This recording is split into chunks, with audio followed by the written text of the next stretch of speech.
All right, good evening, East Hampton Town ZBA. We're live on channel 22. We're streaming to YouTube. Phone lines are open. The meeting is being recorded. You may begin. Thank you. I'd like to welcome everyone to the East Hampton Town Zoning Board of Appeals meeting of April 28th, 2026. Before we begin, unfortunately, we've had a very serious car accident out here today, and I'm praying for all the people that were involved in it. But it is why we only have 3 people on the dais. 2 of our board members are trying to get here. They're literally stuck in traffic on the Montauk Highway. So because of that, we're going to start with the second hearing and hold off for the first one, which is being represented by one of our Montauk members. But they are expected to be here, so we're just going to have to wing it. The first public hearing that we're going to hear tonight is Marion Ladier, 83 Cliff Road, Amagansett, Suffolk County Tax Map Number 300-174-2-6. The description is to construct a 1,083 square feet of first and second story additions, 588 square foot attached garage, driveway, and an IA sanitary system on a lot containing duneland and beach vegetation. The relief sought is a natural resource special permit pursuant to 255-420 of the East Hampton Town Code. The zoning district is B residence, X flood zone, 0.2% annual chance flood hazard area. Secret class is type 2. Council, do we have a proper affidavit of service and posting? Yes,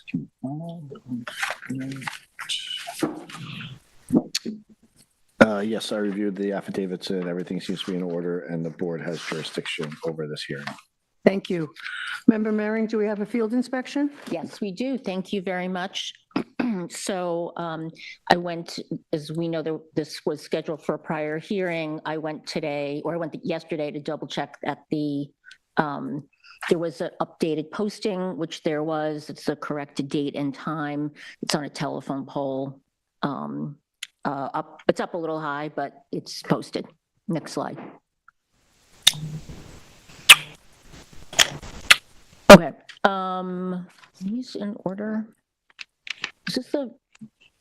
Oh, I think. Okay. So my back is to the house that we're going to be talking about. I think I'm looking across the road. At one of the houses right across the street. You know, Cliff Road, I think everyone is aware, has some topography to it, and there's a lot of dune land and dune-like setting on both sides of the road. Next slide. Okay, so now I'm just getting a little bit more shot of the neighborhood. That's you can see the telephone pole with the posting. The house that we'll be talking about is to the right of that. Of course, I'll get closer, and then just a shot of the house directly to the west next door. Next slide. Okay, so now I'm approaching the house on this property. This is the existing driveway. You can follow along on the survey. This is the existing driveway leading up to the house. This driveway, I guess, will eventually be, is proposed to be revegetated because they're going to do a driveway on the other side of the property. And I'm looking up at the house. You can see the low decking that's around the pool deck and area. That's not really in question. However, there's a proposed 600 square foot garage that I'll show you the position better. That will be just to the right of that pool decking and will come in front of the existing front facade of the house for most of it. Next slide. All right, so I'm just moving a little bit to the east. Again, that's the pool decking there. You can see the front facade of the house.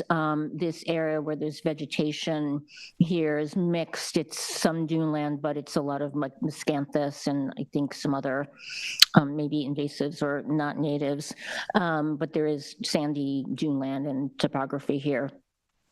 And again, getting a little bit easier to see where the garage is planned for. It would stick out, it would come forward of that pool deck and then go about 3/4 of a way across the front facade. Next slide.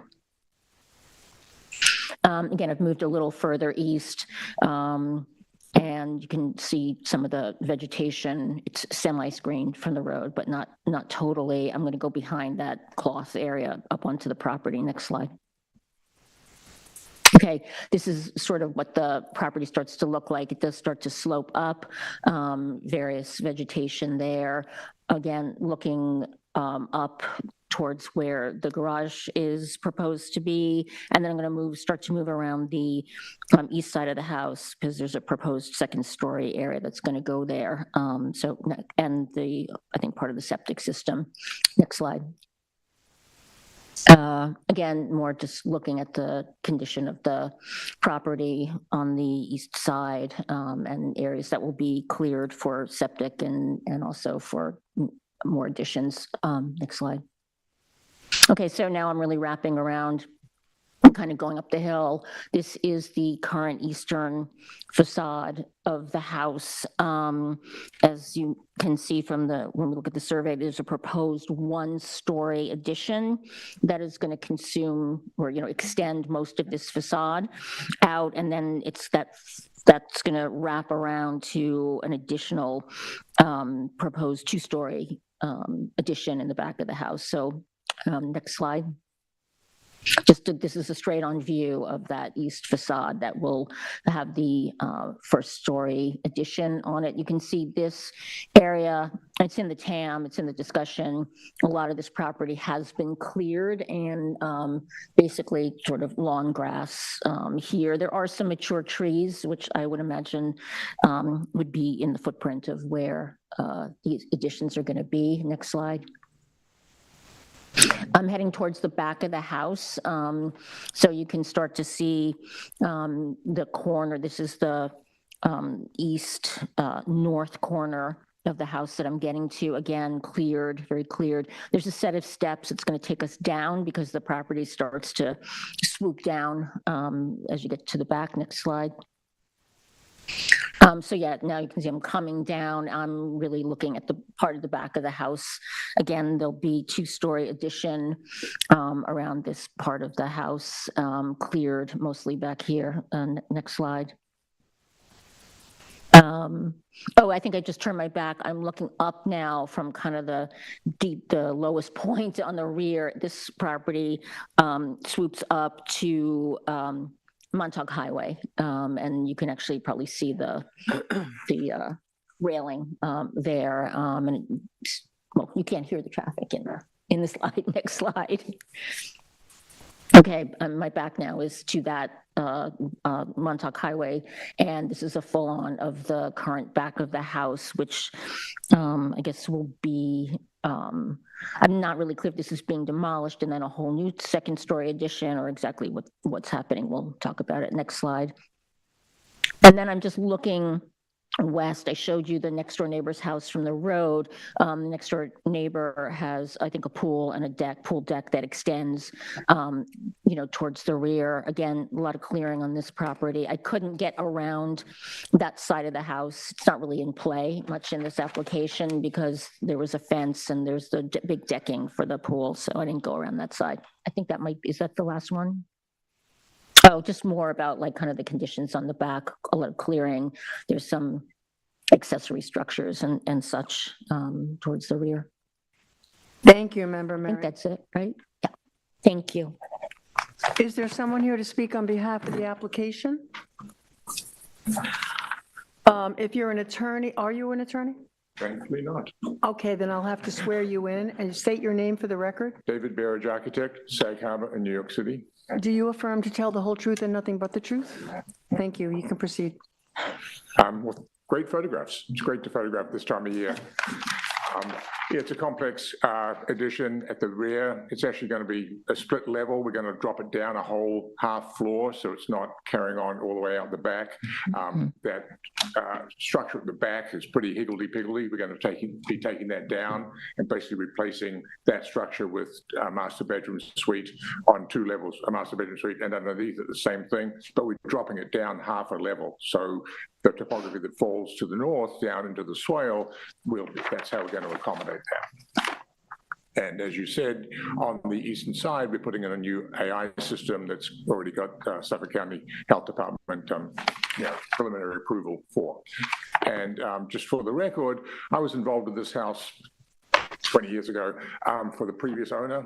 And so I was very familiar with it. And then it got sold, and then the new owner didn't reach out to me until they realized they wanted to do something.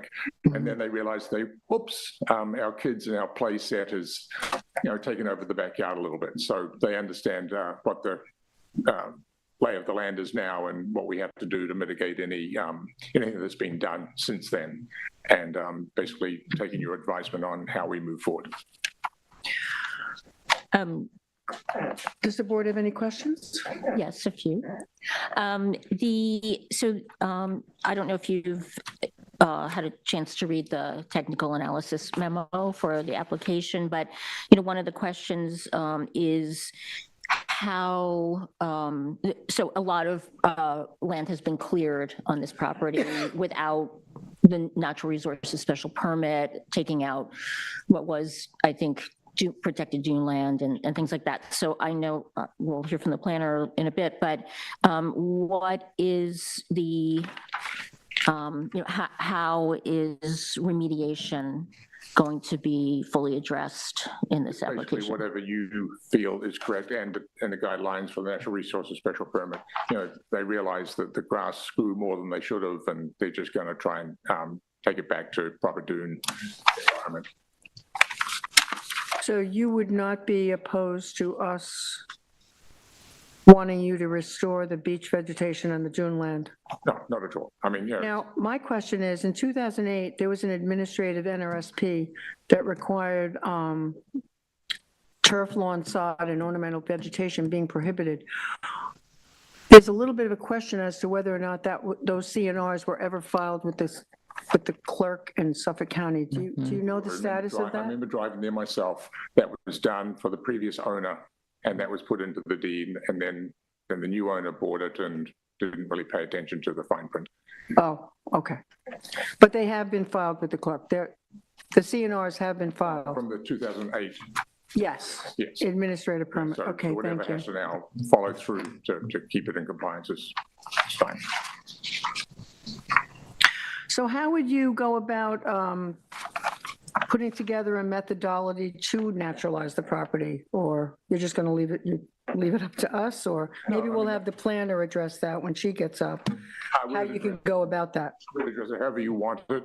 Basically to put the AI system in, we're going to have to do some serious digging, a new foundation and whatever. And then once all that soil and dirt on the site is put back into the topography we want, and then we will just plant out whatever is appropriate and whatever the board requires. So then maybe we'll see what our planner has recommended, and you can address it when she's done speaking. And then just along those lines, so can you talk more about what's going to happen to the topography really on the front and the side of the lot? So, because the dune itself, what's the structure of it, right, is sloping up. And it undulates on the east side of the house. Obviously, you're going to put in a septic system. You're proposing a large garage at the front. So what is the grading going to look like? Trying to keep it much the same as it is. I do have in drawing, and I think it was submitted on one of the early applications, a cross section looking from east that showed the elevations of the AI system relative to the building. I can pull that up if you want, and that basically follows the existing topography. There's probably about 9 inches where we have to bring it up just a little bit on one of the expansion tanks, but I think we've fitted in there okay without doing anything serious. So the driveway is basically going to be that angle of the existing dune, and the garage will be sitting there up to the 20-foot setback, front yard setback, and then basically that topography from the street will be back to what it was. Thank you. So I think we're ready to hear, I'd like to hear from the planning department. So we can get back to you on the revet, and then we might have additional questions, which I do have too. Yeah. So I'd like to hear from the planning department right now. Good evening, Board. Morgan Slater for the Planning Department. Morgan, do you affirm to tell the whole truth and nothing but the truth? I do. So the property is on the north side of Cliff Road and it slopes up to the south side of Montauk Highway. The proposed additions and garage total an additional 1,083 square feet of gross floor area and 1,227 square feet of building coverage, which are a 48% and 93% increase from the existing conditions. The property has historically been noted to contain beach vegetation and received an admin NRSP in 2008 for the construction of the swimming pool. And as it's been stated, a condition of approval for that permit was the covenant on the property prohibiting the establishment of turf lawn, sod, or ornamental vegetation. The beach vegetation on the lot was removed without the benefit of an NRSP, with about 10,000 square feet of clearing occurring since the last CO issuance in 2013. There are still mature trees on the lot that are considered to be part of the cleared area since the understory has been removed, but it does look like a few of those, maybe more than a few of those trees are within the footprint of the proposed additions. It's kind of difficult to quantify the impact the proposal will have on the protected natural resources just because they have been mostly eliminated from the lot. The planning department does feel strongly that the beach vegetation and duneland character be restored to the maximum extent practicable as part of the application, since the property is currently not in compliance with the prior approval granted on the lot. I'm wondering if maybe the 2013 CO clearing limits are a good reference point. I'm not sure if those can actually be achieved considering the size of the proposal, but I'd be interested to hear what the applicant has to say on what's possible. It's one thing I want to know is there should always be, access around the house just for the homeowners, to be able to actually navigate around the structure itself. So revegetations that go right up to the structures themselves aren't usually actually that practical. And I can answer any questions the board has. So in terms of them wanting to do what we're recommending, they probably would be agreeable to what you've put in the TAM, which is areas not, the planning department recommends that any areas not proposed to contain structures be restored to native soil and revegetated with dune land plant species, with the exception of the clearing boundary around the residential improvements to allow for sufficient navigation around the house. So they're pretty much agreeing to that. Yes. Okay. And also, I think one of our conditions of approval would have to be their submission of that CNR. That Yes, actually proof that it was was, filed, proof that it yes. was filed. Mhm. Okay. Member Mary, do you have any questions? Yeah, I just want to double check. So obviously there's an existing, oh, sorry, this is not, no, maybe Morgan knows. So the new driveway, so we have a garage and then there's a new driveway that, if I'm looking at the survey correctly, looks like it's like 2 or 3 times the existing survey. I'm sorry, the existing. And I know that part of the septic is going to be in the driveway, but. I guess it's this grade area. It's not actually, oh, I see. Is it like, it's dotted. within that red dotted line, right? Yeah, it's significantly larger. No, you have to Get speak, the- you have to wait, sir. You have to Yeah. speak at the dais. Thank you. Yeah, I'd say that's an accurate Okay, thank you. depiction of the driveway increase. And then, I mean, we don't have any plan, and no, there's nothing in the record yet about restoration plan, revegetation plan. No, not yet. I guess it would be up to the board's discretion on when that gets submitted, whether it be before the record closes think or we'd have- prior to the I'd like- issuance of a building I'd like to permit. see it before the record closes. This is, I think it's too significant to not, it's such a big part of the application, I think, so, but we can talk about it. Hmm. I remember Johan. Would there be any problem with submitting it prior to the issuance of a building permit? It would be reviewed by the planning department. So we wouldn't delay the applicant in going forward. Is there any I part of mean, this? we don't really, I mean, the planners are the ones, I know they that's review. their job, not ours. Right, but we often get them. But I'm just saying, we could condition that, I think, as a condition of approval, so And that we then- could move forward. Yeah. And then, are there any areas of this property that could or should be protected with any kind of easement? Scenic easement or anything? I'm not sure talked this about at is all? a property that's necessarily suited to that. I mean, again, once that protected vegetation is down, it's there and it's protected. The property also can't really be expanded any further if this is approved. Correct. So, Right, okay, Thank you, Morgan. thank you. Is there any walls Anyone else in the audience that would like to address this application? Are there any callers? This is Matthew Sharon calling from the LTV landline just to demonstrate that our phone lines are up and operational. We have no additional callers at this time. Thank you.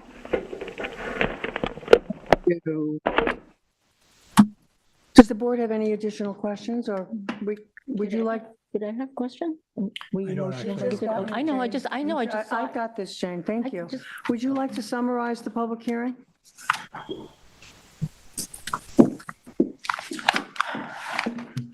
First of all, I want to thank you for your time. I know it's a hard job. Just to clarify, the driveway that's there now is just basically moving to the east. The driveway will not be anywhere over the sanitary system. That's not allowed. So the actual square footage of the driveway is only going to be in the front of the garage. And I'll clarify that if ever what you need. You know, we tried to get this in, 9 months ago, and David Sassis did his best job he could. He missed that little arrow. So the driveway is basically just going to be, this area in front there, and that's all going to be revegetated, as is all of that. Okay, so the survey is not reflecting your plan for the driveway, is what you're That's saying? correct, yeah.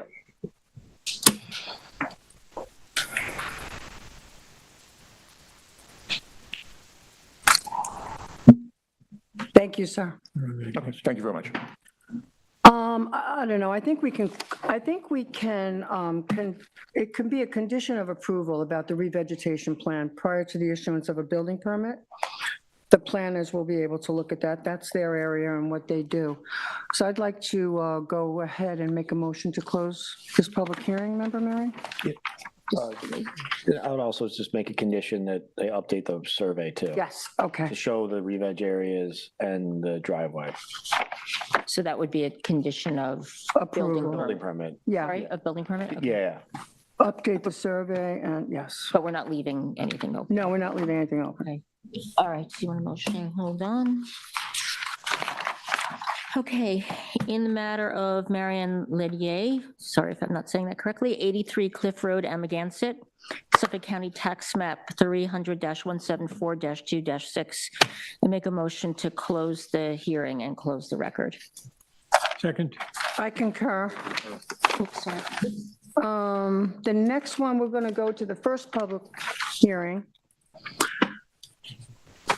which is, oh, is Karen here? Yes, okay. 176 DeForest Road, LLC. Let me get my notice. 176 DeForest Road, LLC, 176 DeForest Road in Montauk, Suffolk County Tax Map Number 300-33-3-4. Description is to install underground propane tanks, reconfigure a driveway, and implement a revegetation plan on a lot containing freshwater wetlands. Relief sought is a natural resource special permit pursuant to 255-420 and a variance from 255-430 of the East Hampton Town Code and any other relief necessary. A wetland setback variance of 18.8 feet is required to install the underground propane tank 81.2 feet from the western wetland where 100 feet is required. The propane tanks will also be 81.4 feet from the wetland to the south and 83.6 feet from a wetland to the north.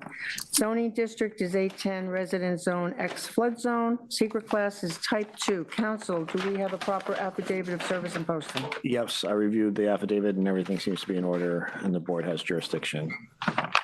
Vice Chair, do we have a field So inspection? I'm just going to say to Morgan, so I have 3 photos, right?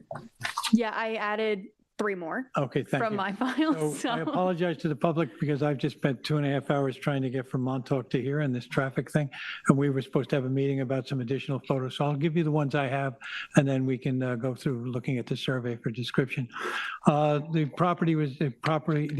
parcel is properly noticed. You'll see the notice here alongside permits and the work from the signs for the workers next.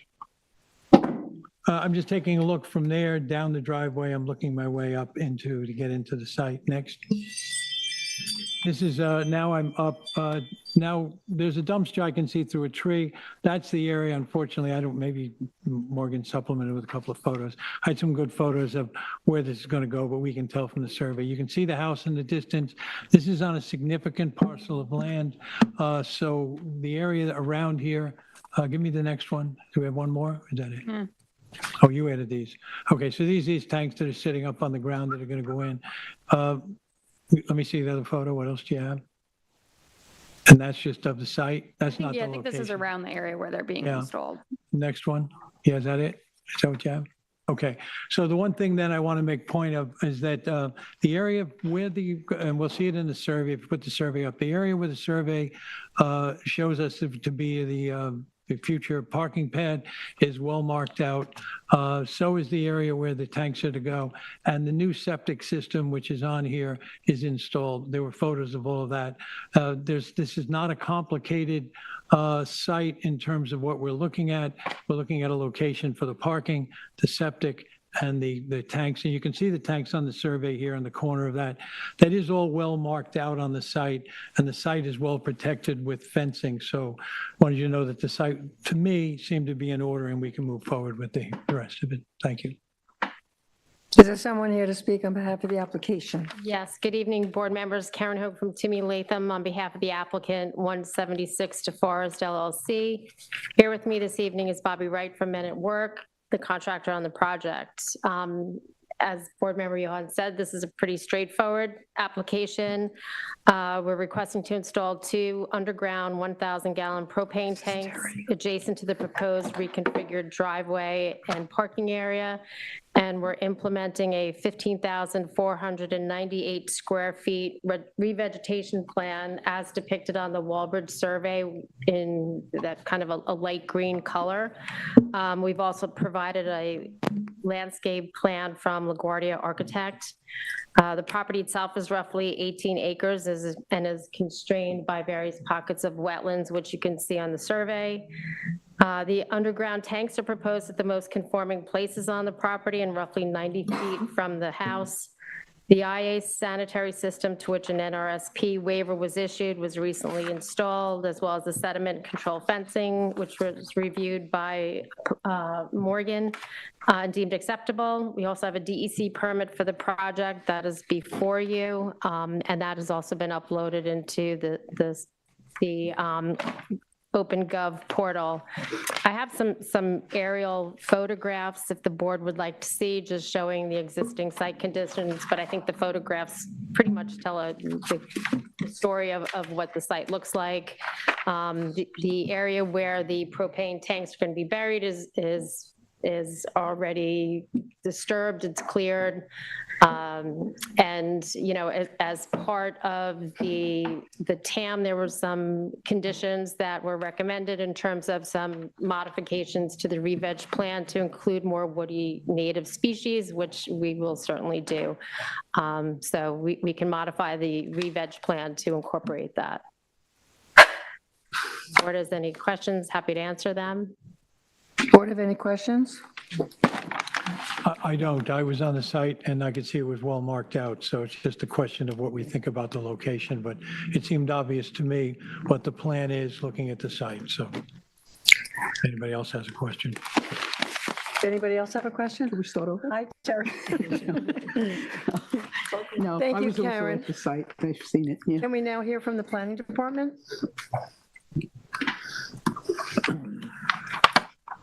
Morgan Slater again for the planning department. This is a pretty straightforward application on a very unique and constrained oceanfront lot consisting of about 18 acres of land within a moorland habitat containing a dwarf forest and extensive freshwater wetlands. The lot is within the Montauk Historic District as well, and the original residence is known as Tick Hall, which was built in the late 19th century. The structure was destroyed in a 1997 fire and subsequently reconstructed in the following years. There are wetlands on all sides of the residence, and some animal species of special concern are known to call the wetlands in this area home, including the spotted turtle and blue spotted salamander. Now that you're here.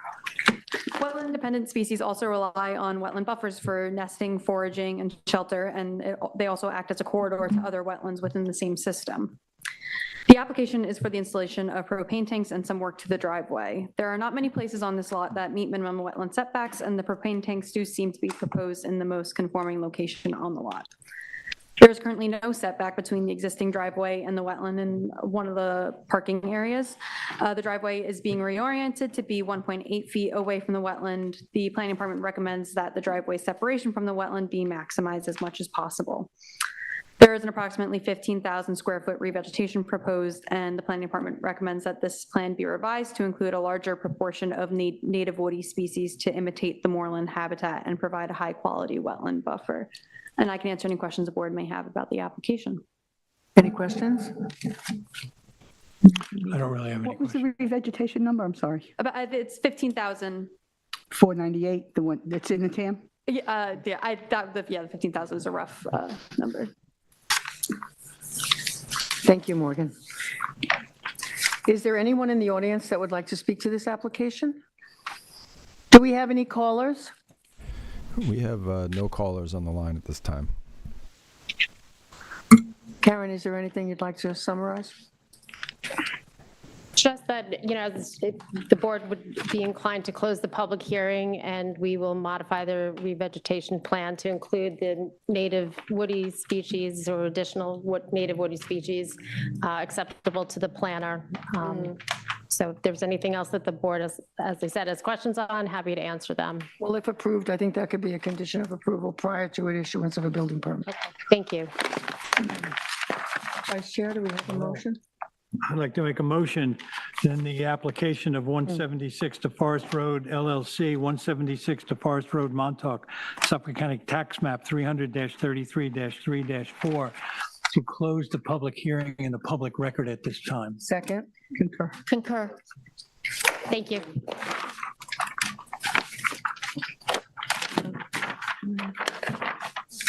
Next public hearing is Lee Cohen and Erica Fleischman, 23 Glenways in Spring, Suffolk County Tax Map Number 300-103-0-13.1.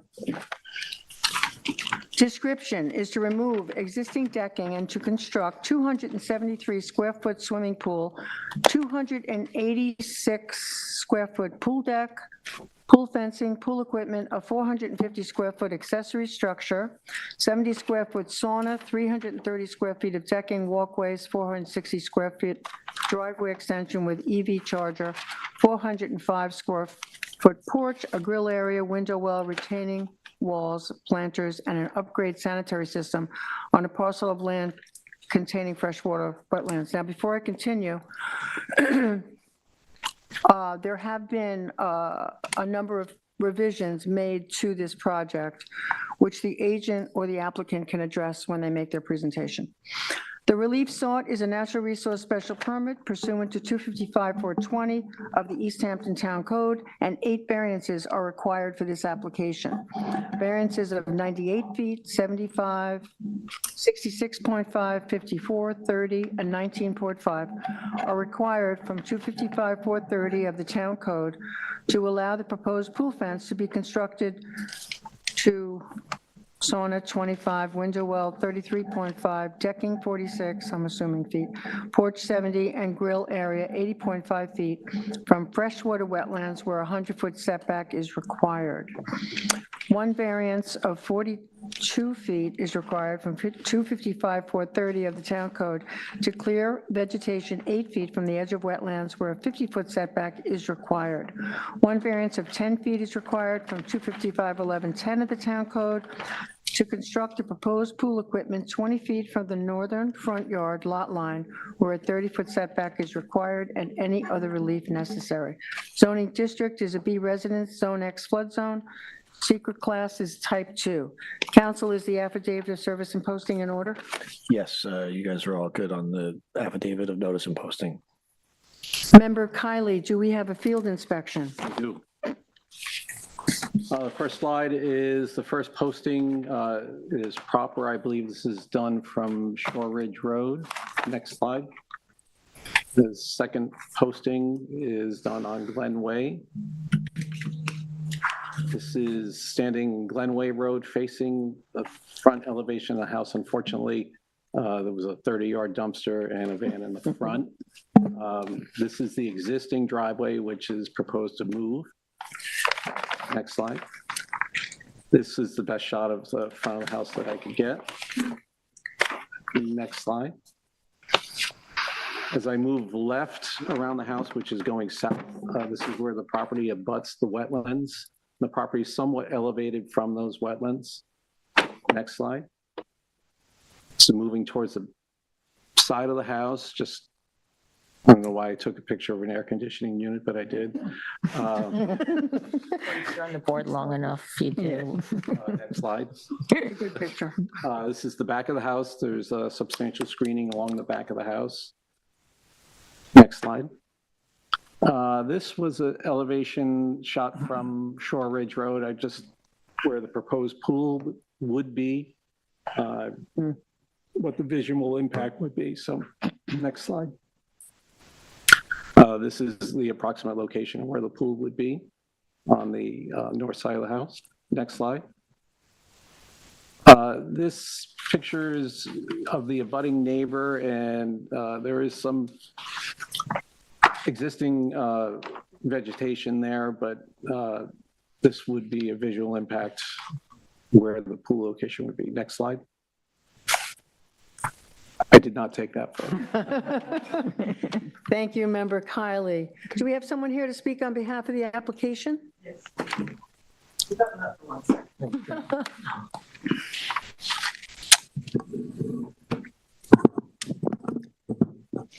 Okay. Lori, let me swear you in. Yes, Do you affirm to tell the whole truth and nothing but the truth? I do. Proceed. So the application is for an NRSP and variances to allow construction of a small pool, including pool equipment, dry well, and fencing, a wood terrace, and an accessory structure. Also proposed are a porch, deck, steps, and a basement window egress well for the residents. These items are all proposed in the area that is currently improved with a wood deck, which is why I asked to leave this up. This wood deck is being removed, and then all of those other accessories will be filling in that currently improved area. The existing retaining walls and planters are also proposed. The existing septic system is proposed to be abandoned and an IAOWTS installed as far as the wetlands are possible. Additionally, the pervious gravel driveway and EV charger are proposed to be relocated northerly and further from the wetlands. After reviewing the TAM, a revised survey dated April 13th, 2026 was submitted showing a number of improvements now proposed to be removed or removed from the scope of the project. The sauna and the grill are no longer proposed. The existing outdoor shower is proposed to be removed. Proposed dry walls are shown for the proposed outdoor shower next to the pool house, for the pool and for the house. Gutters and leaders are proposed for the structures. The pool fence is now 70 feet from wetlands, and the variances for clearing, sauna, grill, and pool equipment are no longer needed. That reduces the number from 8 to 4. Proposed clearing is now only 600 square feet and will remain well below the allowed clearing limit. Lot coverage and total lot coverage will both increase slightly, but will remain well under what is permitted. As suggested in the TAM, a substantial amount of revegetation is proposed, along with a 1,000 square foot scenic easement and a wetland buffer, all along the southerly part of the property. This easement area, along with the IAOWTS upgrade, proposed drainage components, and revegetation will mitigate any impact to the wetlands from the proposed work. The hardship may be self-created in that the owners are aware of the constraints posed by the wetlands, but this should not preclude the granting of the variances. Due to the wetlands located on the southern portion of the property and across the street, almost any work would require a variance. The property is further constrained as a corner lot. Granting these variances will not cause an undesirable change in the character of the neighborhood or create a detriment to nearby properties. The proposed improvements are very common in this area, swimming pools in particular. And while the variances may be substantial, this is due to the size of the lot, the presence of the wetlands, and 2 front yards. Further, all the mitigation will likely improve the environmental conditions of the wetlands and the property. And finally, the owners who are here and would like to speak to you agree with the recommended project conditions. Thank you. Does the board have any questions? Yeah, could Lori tell us what has changed on the relief requested as far as, I know you eliminated a few things, but others have changed slightly. Could you? So the sauna is no longer Synopsis of that? proposed. Hold on, let me see. The grill is no longer proposed. The pool fence has been moved from right abutting the wetlands to 70 feet away from the wetlands. And where is that on the survey? It is up here now. It had been So- going around the whole property, Right. so it's up here, and then it closes over here. That should help a little bit. And so on the, I'm not sure what side it is, the west side, it's no longer going to go down all the way and all around the entire property. Yeah, he's showing the green is where it was previously proposed. Now it's up here. And up here. Okay.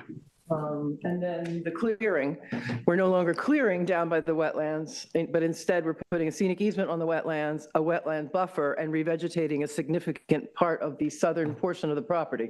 So you So no the- longer need any clearing variance, Correct. is that correct? That's Okay. right. We've eliminated 4 variances. The only clearing is needed up by the septic system, way to the, towards the, no, right here. It's just here.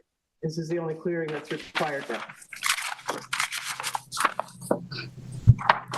Lori, can I just clarify something you said at the beginning? Maybe I misheard you. I think you said all the additional improvements are going where the existing deck on the house is. Not but all that's of them, no. possible. No, okay, so then I didn't So see the you. deck is, The current deck, yeah, it's the dotted line. right, Right, it's a wraparound deck. right? So the proposed porch is going in its place. These 2 proposed decks are going in its place. These planters are going in its place, and part of these stairs are in its place.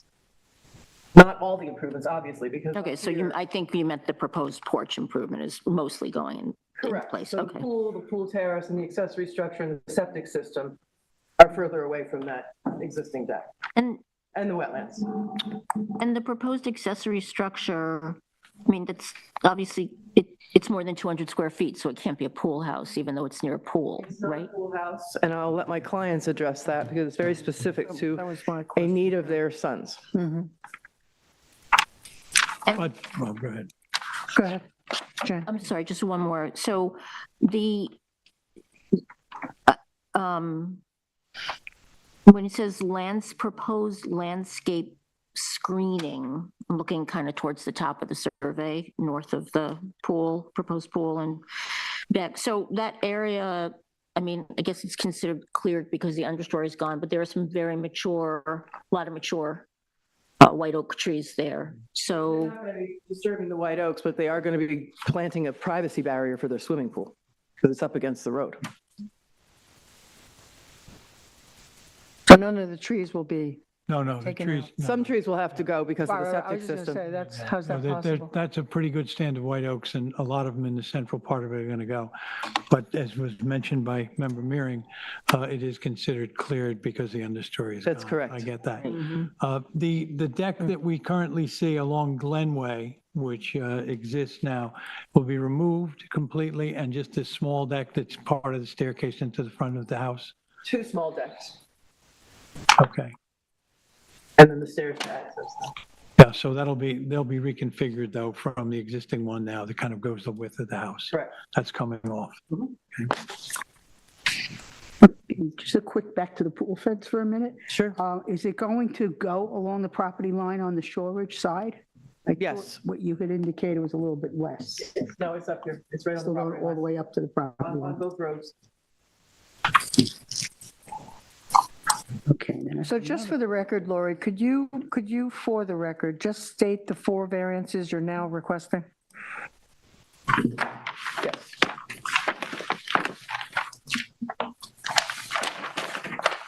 We still need variances for the proposed pool fence, less, the decking, the porch, and we no longer need, oh, and the pool equipment, we don't need one for either anymore. We've moved it. So you Where's it going? have, Where's it going to be moved to? Is it in a conforming pool location? equipment's all Yeah, the it way is. down. It is. Oh, okay. Oh, window well, Where? thank you. Yeah, pool equipment. And the window well's the other thing that needs the variance. And that area that, where the sanitary system existing is going to be abandoned, is all going to be re-veg. Correct. Yes. Just flew out of my head. My clients would like to I'm sorry, address one you. more time, the pool fence variance now is, what's the number? Is it on, I don't know that I see it on. Well, we're 70 feet from the wetland, so it'd be 30 feet. Oh, you said, okay, you are, Yep. I couldn't get. I scaled it off. It's not on the survey, and they didn't put it on the list of variances, but I scaled it off in the office today, so it'll be a 30-foot variance. Thank you. Thank you, Lori. You're welcome. Okay, I didn't see the retaining wall diagrams in the file. How high are the retaining walls? Yeah, that was my other question. That I actually don't know the answer to. They're not tall retaining walls. It's just grade changes on the property. And there are two of them. But there's a I thought. lot of them. Yeah. Yeah, there are. There's one up here, Two, two. It's like a foot at most. and I didn't see them. in the- Wait a minute, there's 1, 2, 3, and I think there's one. What Yeah. are they, 3 or 4, Lori? Retaining walls. I see I see 3. two up here. Well, here's There's one up Here's here. one here, here, and here. Yeah, these are just grade changes. They're about 1 to 2 feet, Right, depending on the purpose. okay. So you're saying the wall, retaining walls are 1 to 2 feet high? They're basically landscaping features to correct the topography and naval flat areas. Yeah, because it's really slopey there. Mhm. You have those planters, are those also elevated off the ground? I don't know the answer to that, but I don't think it really matters too much, does it? Are we good? Are we ready to hear from the planning department? Nope, my clients would like to speak to you briefly. Oh, okay, sure. I'd like to explain their pool and accessory structure to you. Sure.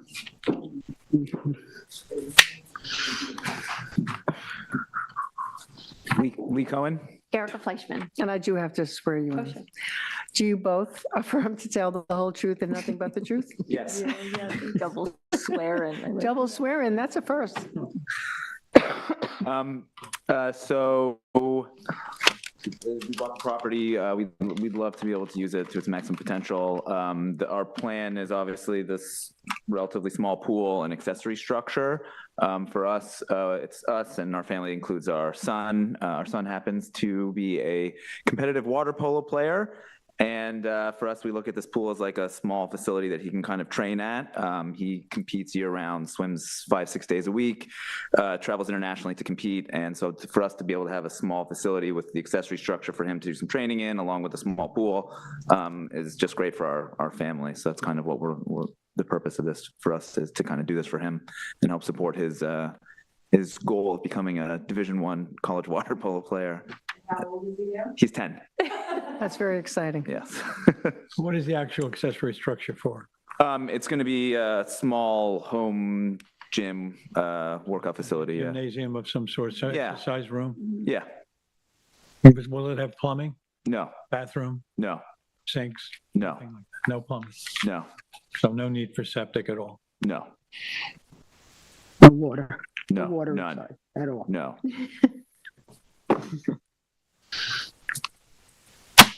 Don't the overall size of it? Well, Sorry? what was it, 300 something? 400 something, 400, okay. Any questions, board? No, I don't. I'm fine. All Hear right. from Tara. Thank you. Thank you. I'd like to hear from the planning department now. Tyler Borsak for the planning department.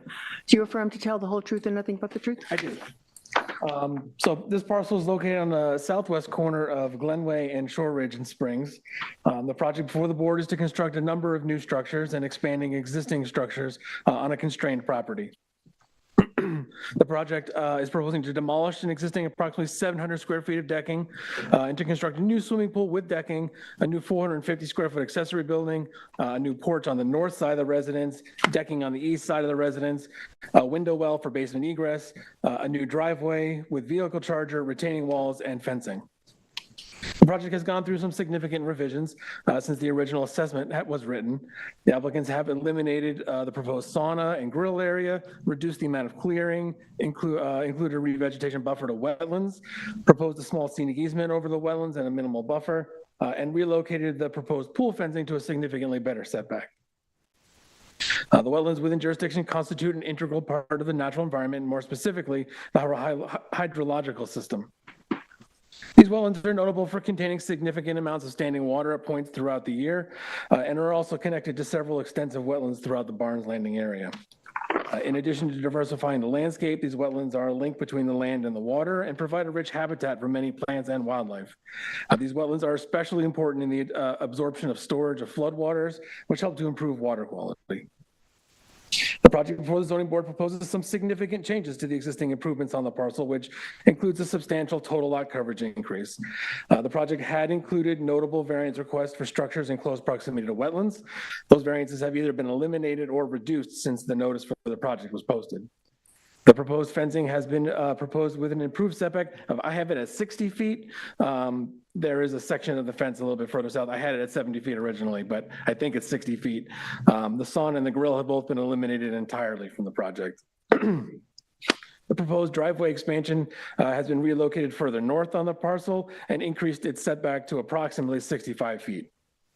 In addition to the relocation of the fencing, the pool equipment has been relocated to a conforming location, eliminating the front yard setback variance that was requested. And the existing outdoor shower at the rear of the residence is proposed to be removed, along with the construction of a new conforming outdoor shower to the north of that accessory structure. The project includes the removal of the existing decking, which stretches around the eastern and northern sides of the residence, and is instead proposing steps with a deck landing on the east side, an additional small decking on the northeast, and a proposed porch on the north side of the residence, all in the same approximate footprint as the existing decking. Overall, the proposed decking and porches surrounding the residence should have approximately the same impacts as the existing improvements. The proposed window well requires a significant setback variance located at only approximately 33.5 feet from wetlands. However, given the small size and minimal impacts, the board may find this request reasonable.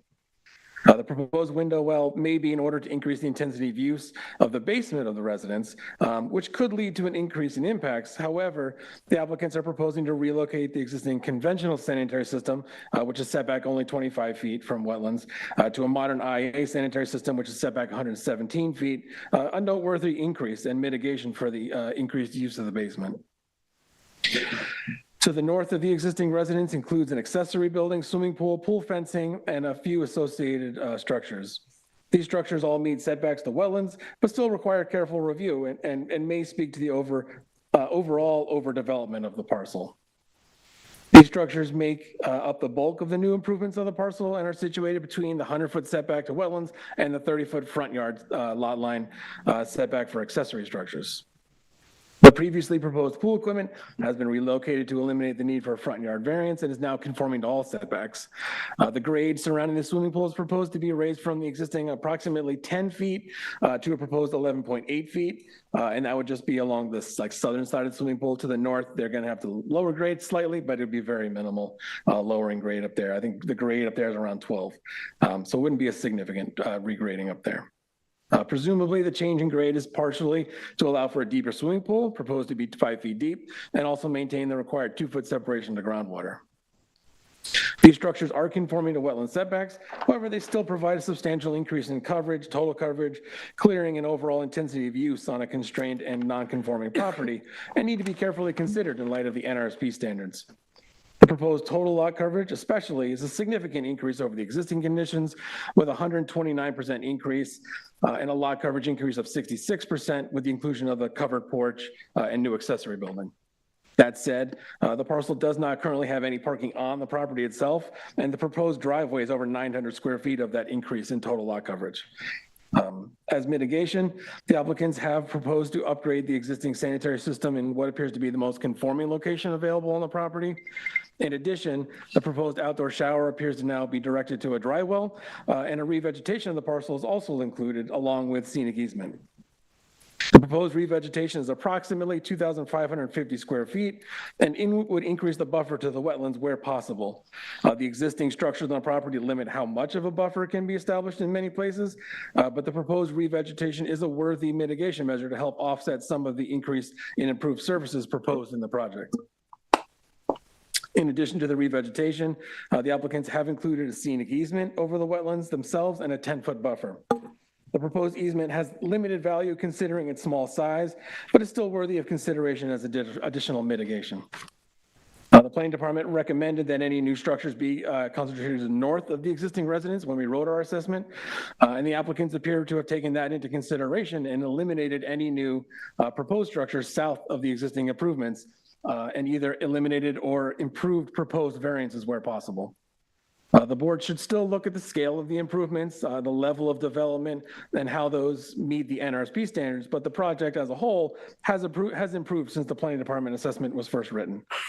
Other than that, I can answer any questions you might have. Board have any questions?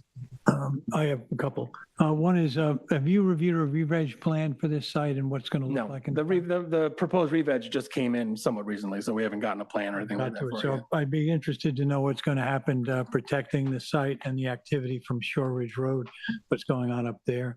And then my question was, I got it, I got the statistics, I've heard what people said. It's hard to understand about the clearing numbers because it seems to me when you're there and then you look at the amount of work they're proposing, that we'd be pushing much further up in the total clearing numbers. But I see what they're here, and they're below what they're allowed. Right. But it is going up 800, I think. 2,700 feet. Yeah, something like that, yeah. 2,700 feet of additional clearing. So it was a point we're looking at 2,196, and it's going to go to 4,800. I think the numbers on the new survey might be less than that. Hang on. Oh, yeah, I'm looking at them here. So, but either way, I think it's just a matter of perception when you're at the site. Yeah, the existing clearing is shown as 8,100 square feet and the proposed at 8,700 square feet And now. that's the correct, okay, that's what my survey said. That's Yeah, what so I have. 600 square feet Yeah, of increase, that's after revegetation. okay. I imagine. And some of that's going to be attributed to the new configuration of the driveway. Clearing. Well, yeah, I mean, the driveway to that's in the north would have required some level of clearing, so I don't know how the give or take on that is. In the area where the driveway was proposed was partially cleared, so I'm not 100% certain as far as how much of that can be attributed to one or the other. Yeah. You done? Thank you. So a couple things. Number one, Lori, I think when she started out, she said what's proposed here is sort of common improvements all around. I'm paraphrasing, but so I know it's a big neighborhood, right? But there's something, when you look around, things look very modest. So do you have any views of, this amount of addition and development or pool or anything relative to the neighborhood and the character? I don't have enough knowledge of the area to really speak intelligently on how it compares to other things that have been approved in the neighborhood. So I wouldn't say anything just because I'm not certain. And then I don't know stop me if I can't do this, but I was, obviously, many of us are on this site. There's an active building permit right now, I think, for internal in the house. But, there's a very large dumpster. It's sitting very, very close to the wetlands and things like that. Is there anything, I know we don't have jurisdiction over that permit, but is there anything we can do to just put up a project limiting fence while that's going on, or moving the dumpster away or something Question like for the that? applicant at that point. That'd be a question for the applicant, I Okay, think, yeah, so, but it's something I can ask, right, to, It doesn't hurt to ask. Yeah. I mean, because the wetland's very exposed to Yeah, the absolutely. And dumpster. and there's a not lot much of a going buffer on. there now. All right, Yeah. I'll come back to Lori on that. Okay, Tyler, there were a number of letters from neighbors, mostly objecting. They all address the wetlands and the vernal pond and that whole area. Can you comment on what you see there as? Yeah, I mean, it certainly gets standing water at times. When we did our wetland inspection there was standing water, a significant amount of standing water. And it certainly has a high value. Anywhere where there's standing water can have species that you won't find in other wetlands. And it could be impacting fresh pond, I believe you said. It has the potential, I think potentially it might. These wetlands likely run south down towards Fresh Pond. They're all interconnected. I mean, it's pretty far away, but not out of the realm of possibility that it's within, that watershed. Okay. They proposed a 10-foot buffer to the wetlands. 10-foot buffer, but that seems With the to, scenic easement. Scenic easement, you The said? scenic easement is a 10-foot buffer. Yeah, The scenic- revegetation is more than that, yeah. And then that lends right into an area of revegetation, so they might be one leads to another here. You know what I'm saying? There's an area of revegetation, a buffer, and then the wetlands, the easement to the wetlands. So all of that seems to me one mass. I don't know if that's all going to come under your scrutiny here. But the area of revegetation, the 10-foot wide buffer really are conjoined. They're all together. Right, right. Okay. There's no separation in any of that. No, yeah, yes, absolutely, yeah. Yeah, the revegetation would be right up to where the existing clearing line is. That re-veg line kind of wraps around the entire southern portion of this property at this point. Correct, yeah. Essentially as far north as they can on the east side, and then the west side goes up to, I think, like 70 feet or something like that. It's Right. pretty substantial on the backside. There's not much they can do on the east side, though. Note from Lori that they were going to not remove, but rather abandon the existing septic system, just fill them with sand, take the tops off and do that. That's what your plan is now? Yeah. Yeah, I mean, typically, they will pump it out and fill it with clean sand. That's our typical septic abandonment, very less, it's going to be, originally was proposed to be removed, so that's much more detrimental to the wetlands in terms of the, yeah. And, So, yeah, I mean, I would like to ask, since I was not aware of these letters, that we hold this open for a week so I can review them and respond, and also They did come in late. give you a Yeah, we didn't get calculation them all. on the full amount of vegetation that's going to be buffering those wetlands. And I think the we could leave it revegetation open plan for- should be a condition of approval. Yeah, I agree. Yeah, there's several letters. I think I saw at least 5. Comment earlier. Yeah. There were a They- number they of were- letters, yeah, that we can certainly forward to you. We'll leave That's the fine, record but I open. still like to be able to respond, so Sure. just a week. Would you like, so is 1 week enough? Plenty, Okay, and you can just respond to us within that week? yes. Okay, good. And Gloria, just one more time, on the shower, the one that's in the sort of northwest part, that is still in the application, right? The new shower. Shower that's attached to the accessory structure is still proposed. Okay, that's The what I shower just- that was behind the house Right, has that's been, is gone. being removed. Okay, just wanted to, because I thought you said you were getting rid of all showers, never mind. Nope, no, we need that shower. The boy's gonna be working out in that shed. We don't want him coming into the house until he's had a shower. Okay. No problem. Is there anyone else? So, sorry. I'm Do sorry. you have another Lori, question? the thing I mentioned about if it's possible, I mean, there's a lot of activity going on really right in or around the wetland. We could ask our builder to put up a fence. I mean, it's just a project limiting fence because there's no Yeah. siltation being caused by wood being dumped in a dumpster. We just don't want it to make its Yeah, way just- over to the it wetlands. keeps people out. There's a, again, proper, like. They can put building an permit and orange everything, construction but fence up to just Yeah. keep people Nice from to- going into the wetlands. Thank you. Their builder can do that. Yeah. It's That's really not a the problem. only place they can put that dumpster. Right. That's the only And that's a access. cleared area, so that's Yeah, why it's there. exactly. Yeah. And accessible to the And I house. hope they're covering it at night. Wasn't covered when they were out there. I don't know if they're covering it. I mean, It has to be Should be covered at night. hmm? It has to be covered. It's in town code. You have Yeah, to yeah, cover your dumpster. we'll tell the at builder night, to yeah. make sure it's covered. When you're there, you don't have to. Is there any, is that? That's are it for you me. good? Is there any, I already addressed the audience. Do we have any callers? Oh, would you we like have- to? we discuss have this no applica- callers All on right, the hold line. on 1 second, LTB, I'm sorry. Thank you. Can you state your name for the record and I'll Kristen swear you in? Biebelar. I'm sorry. Kristen Biebelar. Do you affirm to tell the whole truth and nothing but the truth? I do. Thank you. Hi, thanks for the opportunity to speak. You're very welcome. I unfortunately haven't gotten the chance to meet my neighbors, and I'm sorry this is how we're meeting. But I'm glad to hear that they're downsizing. I am one of the letter writers. It didn't occur to me that they wouldn't be shared with the applicants, or that they wouldn't be They're in the available file. to them. File. So- They're there. Okay. They are there. I'm glad. Otherwise, I would have copied them. But I'm glad to hear that they're downsizing somewhat. My main concern is the protection of the wetland. The vernal pool is directly abutting what is now their driveway. The dumpster is not covered. I keep running back there and pulling plastic and things out of the wetlands. Most of the wetlands are actually on our property, which is 15 Glenway, which is also known as 49 Robbins Way because we're on the corner. So our house faces Robbins Way in our backyard, and the wetlands is on the Glenway side. I just am concerned mainly for the protection of the wetlands and the vernal pool. There is a lot of wildlife back there. It's really wonderful, and it's a special thing that all of us get to enjoy when we live out here, and I just really would hate to see any harm done to it. I'm especially concerned about the driveway. I couldn't quite tell if they were planning on moving the driveway because currently it is right there on the vernal pond.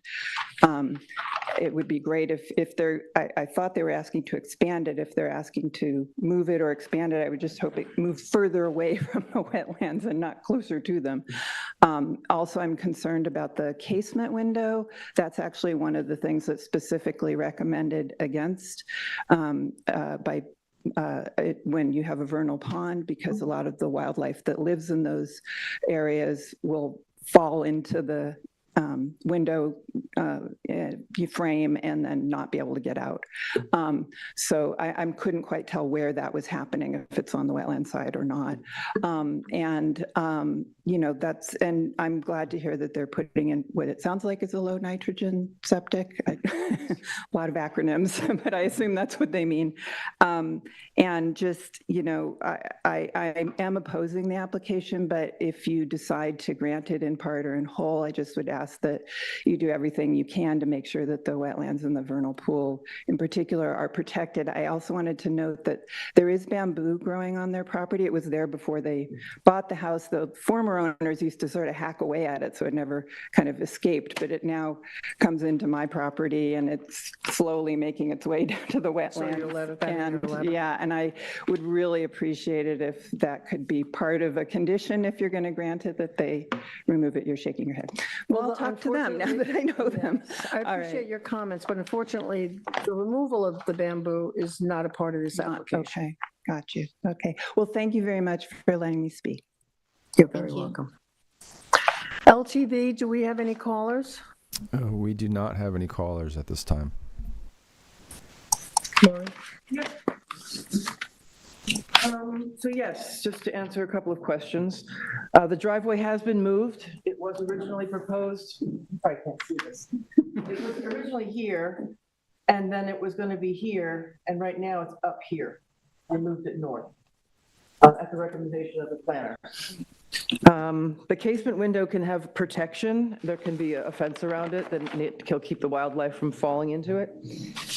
We are doing an IA nitrogen reducing septic system, and I can talk to my clients about bamboo management, and we'll get back to you in writing on that.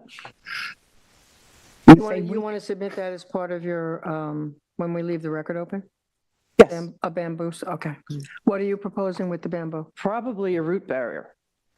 That's what we're doing at Chris Leathers, and it's what we're doing at the Mayo project, if that one gets approved. Both of them, we were going to remove the bamboo that wasn't in the wetlands and put a root barrier to keep it from spreading. Council, are we okay to go forward with a root barrier? It's not. Yeah. With this application? It would need. Does it need a variance? I don't know where the bamboo is. I have no idea. Right. Could you, that's what I don't know I'm if it needs a concerned variance or about. I'm not. I not don't know sure, where I'm it not is. sure if, I think, well, we'll have to. From what I understand, your property's here. Yeah. Right, so the bamboo must be here around our septic system. Do you mind if I can't see what you're pointing at? But this is the wetland here. Yeah, so it's starting back here and it goes that way and that way and starting. So yes, it would need a variance. For the root barrier. Well, they can manage it. They just can't put a root barrier in. Yeah, just add it, I guess. Should this any other relief necessary, right, Tyler? I don't know where it would go. I mean, you got to submit. I mean, it's tough to. I can't just make a call without seeing literally anything. So that's not gonna. I need more than that. And it would have to be left open more than a week. I mean, we'd need a whole methodology. Yeah, I don't know. I mean, you know, bamboo management is such a tricky prophecy because it's rarely successful and it's very disruptive. If you're trying to pull out the roots pull it up by its roots and then it's by the wetlands. So that's another issue altogether. So I don't know what the board wants to do with that. I would be inclined to just, I don't know, I'll respond over the course of the week. And we'll talk to council as to whether or not it's okay to include it in this application. He said it is because It doesn't require a but he variance? wants to know where it's going. Right. I can't, So we I can't have no really tell idea right what it now. is. Okay, Like, yeah, I mean. all right. But Lori's going to let us know, right? Well, it's going to be So one of the you'll, things like, we've left open. Update the survey or show a different diagram Yeah, with that's not that? going to help on the neighbor's property, though. They're going to have to do their own root barrier. Right. I mean, we can only contain our own. Only on your own property. Okay, we good to, I'm going to make a motion to leave the record, let me get my notice. Where did I put it? I know, I'm doing it for him. Thank you, Terry. I don't know who's chairing this meeting. Let's see. In the matter of the application of Lee Cohen and Erica Fleischman,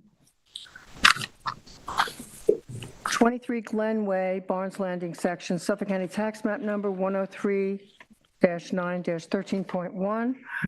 I'd like to, we'll leave the record open, Lori, for 1 week for methodology on root barrier and your response to the letters submitted into the record about neighbor opposition.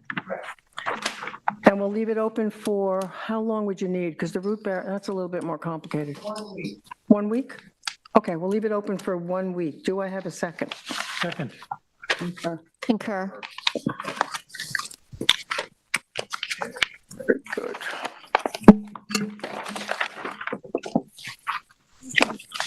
Thank you. All right, let's move on to the next one.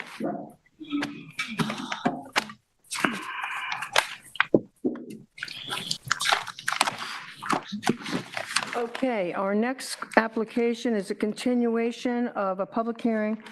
It's on Nigel Curtis, 393 Cranberry Hole Road, Amagansett, Suffolk County Tax Map Number 300-128-1-28.2.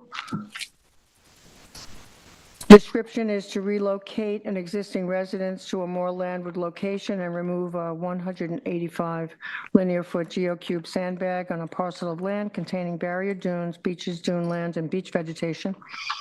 Relief sought is a natural resource special permit pursuant to 255-420 of the town code and any other relief necessary.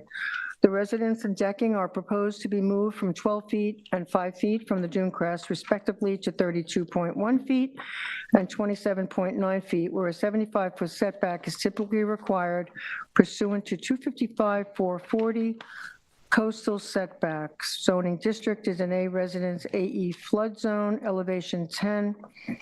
Secret class is an unlisted action. Now, did we continued that, we didn't have to do it? They reposted and renoticed it anyway. Oh, okay, okay. Yeah. So the affidavit of service. Everything's good for this, for the continuation. They We reposted. already did a field inspection, but we might as well refresh our minds and do it again. Remember, Mary? Oh, okay. Okay, this is, okay. Sorry, Brian, are you going in order of, I don't remember the order that they had been in. Just in the order that they're. Okay, so see what I can do here. So can you just go back to the one before, obviously? All right, so that's obviously the front of the property, that where it had been posted. That's the existing driveway entry. You can see the house in the background behind some of the trees. Next slide. I'm not sure if these are in order, but I'll try and recall. Next slide. Oh, yeah, that was the. They're not really in order. I just That's figured that was. okay, yeah. That was a little closer up of the posting and the real estate sign on the front. And obviously this is on Cranberry Hole Road. Next slide.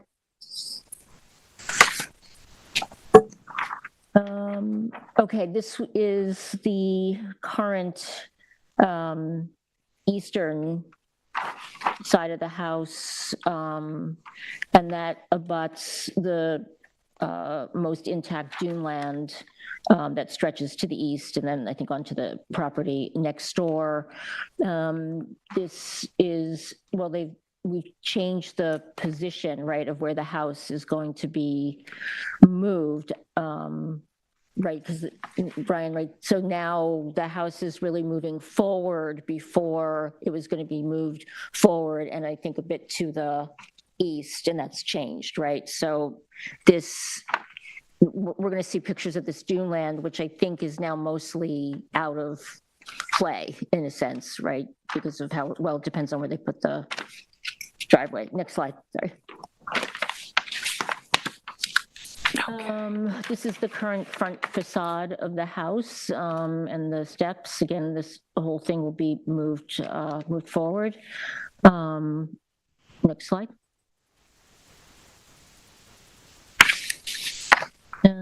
Oh, this was, yeah, so I come into the driveway, and that driveway, it currently extends sort of almost parallel to Cranberry Hole, running to the east. You can see the house in the background again.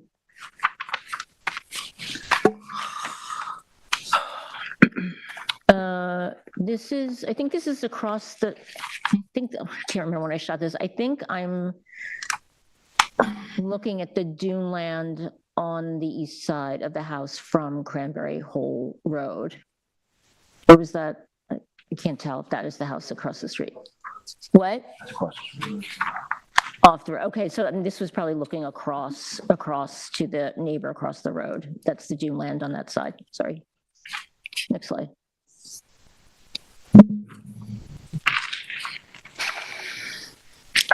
Okay, so I've gone around the back of the house. There's a back deck, and then there's the wooden walkway that goes to the steps. I did take some shots. I got down the steps to see the current condition of the cubes and the beach. Next slide. Okay, yeah, so so this was taken, what, a month and a half ago or something. So I went down the steps. Basically, the water is, quite close to the edge of that stairway. Next slide.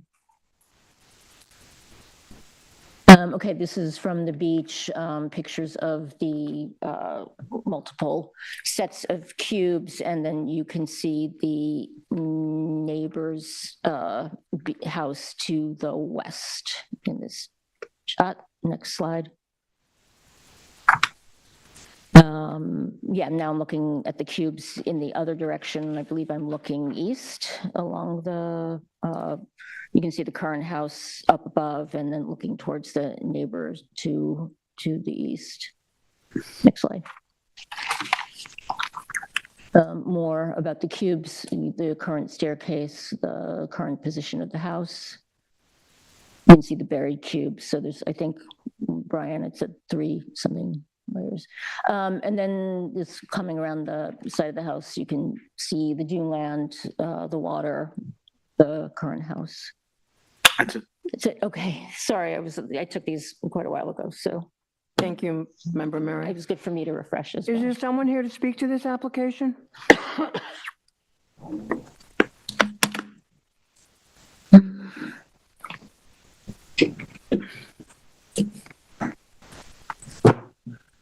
Good evening, Chairman Savarese, members of the board, Richard A. Hammer from Biano and Hammer.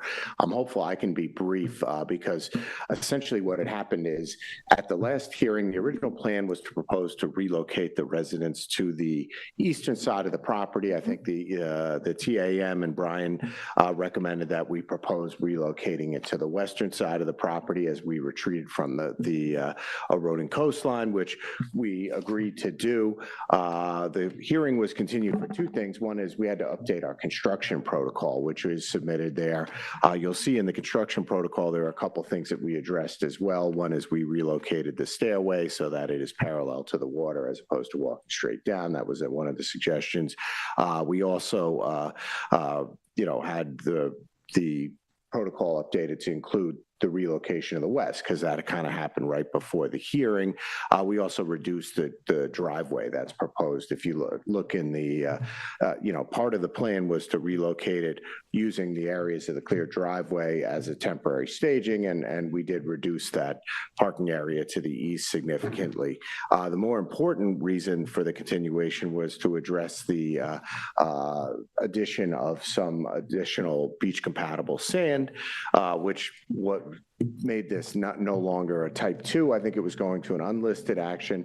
I submitted a revised plan from First Coastal Engineering. Billy Mack is here with me. I'm not the expert on this, but in terms of the access, I think his original plan called for access from the east side as we were relocating the residents there.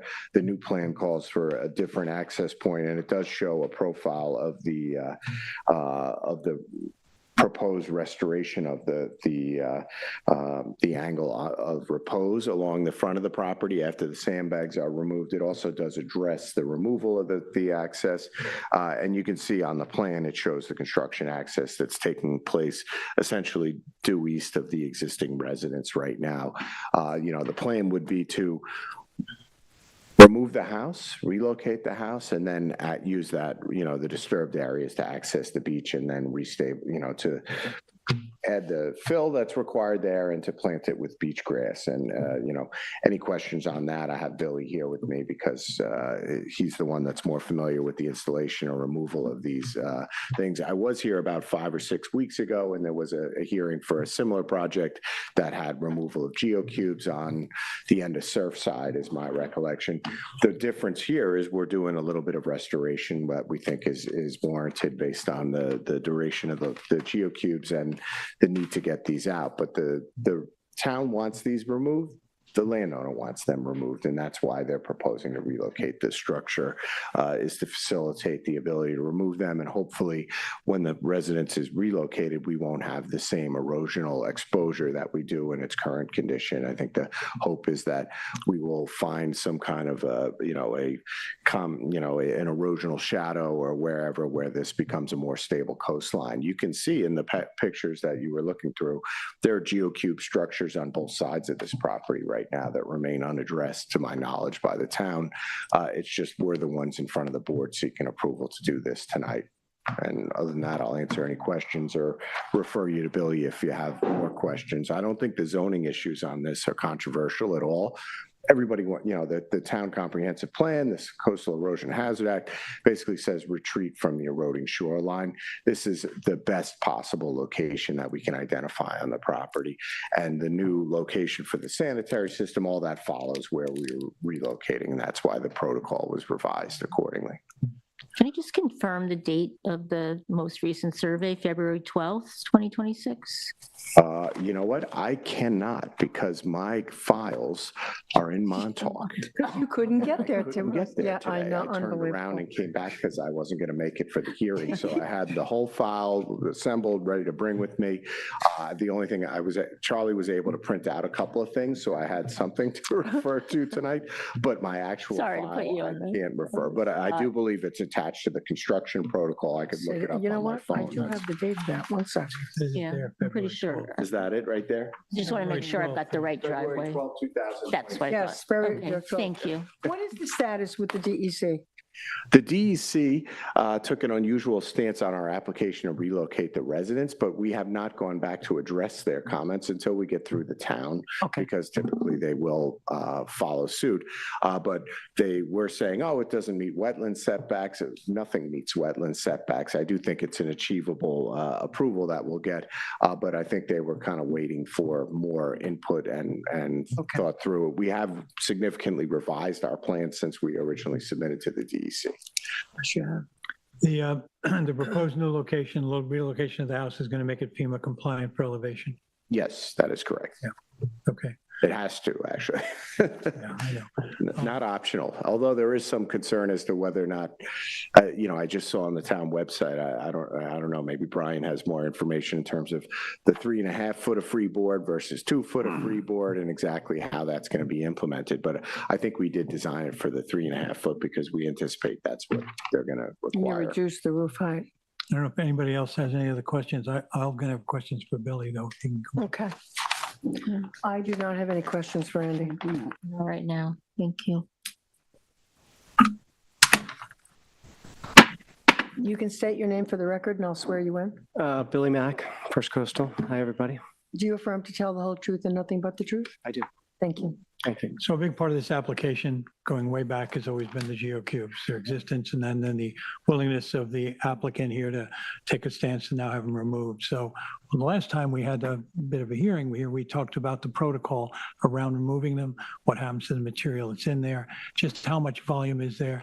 Take us through step by step how you see this happening. They're going to be removed, how they're removed, what happens to the material, and what do you were talking about an angle of repose.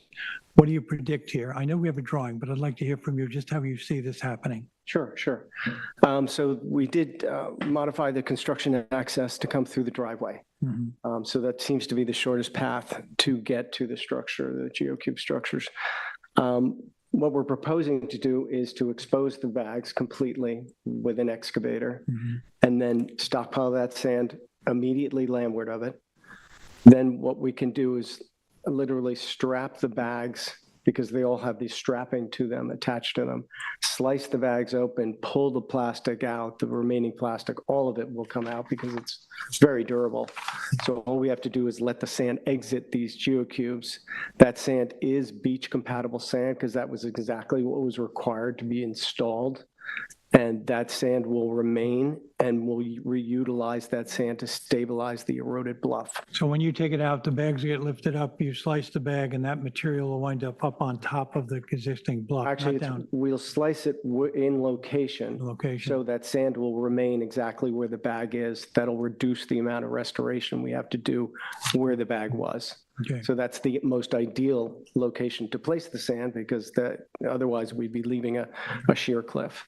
Okay, so one of the other questions that was raised in the past was just how many geocubes are there? Is there a buried layer in behind? How many cubes are we dealing with? What we can see is obvious. We can all go down and visually see that. If there is another buried row, this complication of lifting them, dropping the sand, reaching ones below could get a little bit cumbersome. You've got this all planned out. You don't think that's going to be a problem. I'm not sure what's buried down in the surf. The second question would be that when you're down there, you go down the stairs at high tide, you realize that the water is coming very close to where you'll be working. How do we stabilize that? How is that going to happen? You're going to work that angle of repose back further into the existing bluff in order to come up with something we can plant? So the way we propose to do this is actually working from the top. Okay. We'll need an excavator to do that. So that excavator will be placed on top and work from essentially the western side to the eastern side and exit out. We don't expect there to be any material will be delivered from the top as well. So everything will be accessed from the top. So now we have a number of bags that are emptied and there's a lot of material. Right. You're going to reshape it. You're going to work it from the top. You'll probably change the angle of repose. And can you anticipate if you're going to be needing more material at this point? You don't know until you're into We're it? supplementing it with another, I think, 200 cubic yards. I don't have my paperwork on me, but it's something like So that. that's Yeah. something that it'll be Of, applied. again, beach compatible sand. Okay. And that's kind of a fluid analysis as you go. Yeah. Okay. So in terms of a protocol, we'll discuss it with Brian, but in terms of a protocol, you see you're coming into an existing staircase, working strictly from the top, and then all the detritus, the stuff that we don't need, you're going to take away, which will be the bags that you cut open. Exactly. And the sand is all compatible, and then you'll refashion that with a long-term planting plan. That's Is that correct. fair to say that's what your protocol is? And that'll be revegetated with Cape American beach grass, which is exactly what exists there right now. Okay. Those are my questions for Billy. Thanks. Thank you. Else has any? Any other questions? Okay, can we hear from, thank you. Thank you. Billy. Can we hear from the planning department, please? Good evening, Madam Chair, board members. Brian Frank on behalf of the Planning Department. Do you affirm to tell the whole truth and nothing but the truth? I do. Just very quickly for the benefit of Member Kiley, there's an extensive history to this property. There was an entire environmental review, including an impact statement regarding a proposal to leave the geocubes on the beach indefinitely in perpetuity. That application was ultimately denied. There was an Article 78 filed against the zoning board. This application and this hearing is at least in part of a result of the stipulation of settlement at Suffolk County Supreme Court that kind of directed the applicant, I think, willingly to come back and see if they could get a permit to resolve this. There was an initial hearing, or there was initial application. The residence, as Andy said, was originally proposed in the southeast corner of the property. I'm going to show you the aerial in a moment, but the eastern portion of the property has the lowest elevations and also has a lot of scour from the geocubes that are located on the adjoining property to the east. And for that reason, both the elevation and that scallop and that scour in the shoreline, it's probably not the best long-term location for the house. I'll commend the applicant for taking the planning department's recommendations sincerely and seriously, and this is probably the best location on the property. You have a survey from earlier in the year that had a much larger driveway. The applicants have reduced that. Looking at the sanitary plan, part of the shape of where that driveway came in as far to the east was to accommodate the sanitary system, and that is something they probably still need to revise to have the driveway where it is now. I think a lot of the residential relocation components of the application are satisfactory. I'll get to the aerial in a moment. The planning department would like to see, pardon me, as much of the eastern property undisturbed as possible. Right now in the revised construction protocol, you do have most of the lot getting at least temporarily cleared. I'm sorry, I didn't bring that to the file information that I have here tonight, but if you take a look in your file, the last page in the revised construction protocol is sheet CT1, and you can see that there's a small area of protection or non-disturbance in the eastern property. If that can be enlarged, I'd encourage that. But to be clear, the most important elements of this application are the residential relocation, the removal of the geocubes, and the restoration of the shoreline. And if that area of dune land gets temporarily disturbed unavoidably, then that's kind of the price of making an omelet in this case. I do want to switch to the aerial because I think there are there's some important information on there that I just want to reference. And I might stay at the station here for a moment just because I can use the mouse as a pointer on the screen.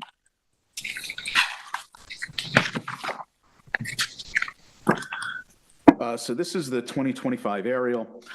This is the house as it exists right now, the current U-shaped driveway. This is the eastern portion of the property that has the lower elevations, and you can see just the western limit of the geocubes on the adjoining lot to the east, and this significant scour on this property. And we had a very robust discussion about the impact of erosion control structures as part of this application. If this portion of the property, this eastern portion of the property, can be conserved throughout the project, I would encourage that. I do want to switch over to some aerial photos because this speaks to a little bit about the complexity with the geocube removal. And you can kind of see this is the apparent high water line now. This is about where high tide comes on a regular basis. You can see the stairs are basically seaward of apparent high water. And I'll go back to the removal plan in a moment, but the plan shows about 30 feet of beach between the dune and mean high water, and it's much narrower than that. So the zoning board is going to have to decide how satisfied they are with the information that was submitted about the geocube removal. We do have some additional information that was submitted by the adjoining property to the west with photos of the geocubes under, whoops, that's not it, but with photos of the geocubes under construction. What the heck is it?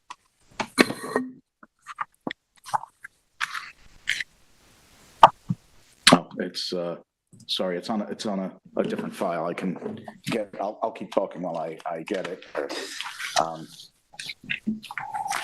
But there does appear to be probably at least twice as many geocubes on site as indicated in the plan. If you remember, the temporary permit that was issued showed 3 cubes stacked vertically, a little bit off center from each other. And based on observation of similar structures in town, it seemed that that was, that there was likely to be more.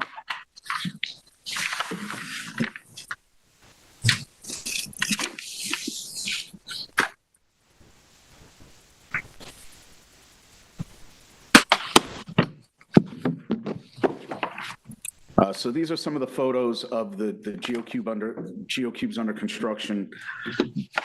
There's going to be more excavation closer to the house, a larger volume of sand, and it may be challenging to keep that volume of sand landward of mean high water.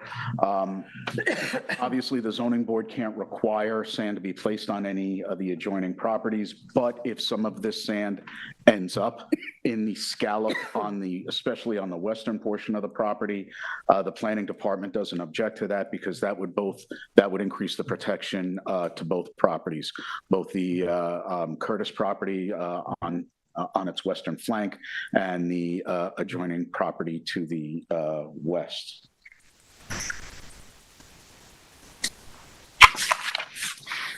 So I think that's the extent of the information that I wanted to present to the board tonight. I'll answer any questions that I can. I do want to remind the board that, as Andy had mentioned, this was originally processed as a type 2 application. The technical analysis memorandum was revised to be an environmental assessment form to be consistent with the zoning board's finding that this is an unlisted, to treat this application as an unlisted action under secret.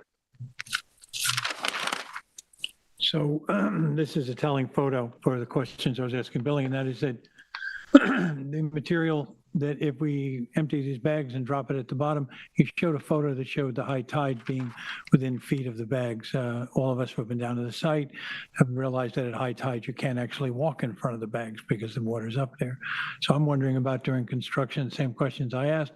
We take the material, we drop it at the base. There's a lot of that material going to wind up westward of where we're at. That's going to be a protocol for them to have to work out what they do with the material if they're going to need more. But to me, it seems that this is a fair amount of sand that we're going to be releasing out of these bags and piling it up right down basically in the water. The removal plan estimated 200 cubic yards within the geocubes. Right. And the proposal to bring an additional 300 yards to the property. There may be an additional 300 yards just in the additional bags on the property. And again, this is a project that the planning department wants to see move forward. I think it's a benefit to the resource and the properties to get these structures off of the shoreline of Cranberry Hole Road. Those board members that have been associated with this application and has seen them, I think it's pretty obvious the effect that they are having on the shoreline there. So I'd encourage the applicant to address those concerns to the satisfaction of the board. And one other question, the scouring that we see to the east is not on this parcel. That's on the parcel to the east. I just looked at the property lines as you dropped them in over the area. Most of it, yes. Most of it is on, I believe. Adjoining property. Yeah, the adjoining property. So beyond their revetment, beyond their bags, they're scouring on their land. Their geocube revetment wraps around the house, as opposed to Curtis, which was installed more linear along the shoreline for the length of the property. Yeah. So in the best possible solution to the planning department, the cubes are removed, the sand is left in place, additional sand comes in, an adequate angle of repose is established, and it's planted out. Is that fair to say? That's what you'd see as a protocol that would move That is, forward? and if some of the sand ends up on top of where the existing dune is now, Planning doesn't have an objection to that. That's sand that's more likely to have a longer residence time on the property. If the bags are, these cubes are 3 feet wide. So if there's a second or a third row behind them, then that dune crest is going to move back by an additional either anywhere between 3 to 9 feet, depending on what's exactly back there. So as much of that sand as can be placed on the beach here, and not run afoul of permitting agencies that want it above mean high water, that's what we would encourage. And long term, it's in the interest of the applicant to see that that slope remains adequately vegetated. Well, beach grass is the right thing to plant. I'm saying if in the advent of a particular storm and all, it's really in the advantage to maintain that bluff to the applicant. So we don't have to put ourselves in a position of worrying about policing this because after all, it's in their interest. It's not as if we're talking about sandbags of which we thought was a temporary solution. Their solution now is to create an angle of repose, plant it, then hope it sustains itself for an extended period of time. Fair to say, right?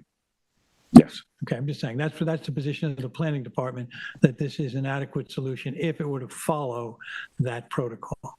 Correct. Okay. Any other questions, board? Yes, Brian, one small thing. Are you good with the configuration of the steps, like the path and the steps down to the beach now? Yeah, that's as good as it's going to get, is to turn parallel to the dune as quickly as possible. The less it extends seaward, the less likely it is to be damaged, and the better the foreshore public access is along the beach. And then I just want to go back to something we talked about at the first part of the public hearing, which is about this issue of, the planning board would like to see the planning department would like to see these bags removed as soon as possible. But obviously we can't really necessarily control when it happens. So how are we thinking about that now? I'm not talking about the protocol so much, but how are we thinking about, is there a time limit to which we would say these bags just can't exist anymore? Or I'm not phrasing it correctly, but if time is of the essence, how do we bring that in? Well, they have other permits to get. Right. The town authorization for them is obviously expired, but they have other permits to get. And I think Andy had mentioned that the plan is to move the residents first, right, and move the GeoCube second. So the timing of the implementation, I think, is largely up to the applicant. Okay. Thank you. Any decision we would make, particularly if there was approval, will follow with the land. Yes. Potential future owner, or depending on this time frame, the question is raised by Member Meering. If we can give approvals, doesn't mean the work's going to get done right away, but whoever else would be in a position to be of concern would have to follow the decisions we made. That's fair to say. Correct. Okay. That's all for me. Thank you, Brian. Is there anyone else in the audience that would like to talk to this application?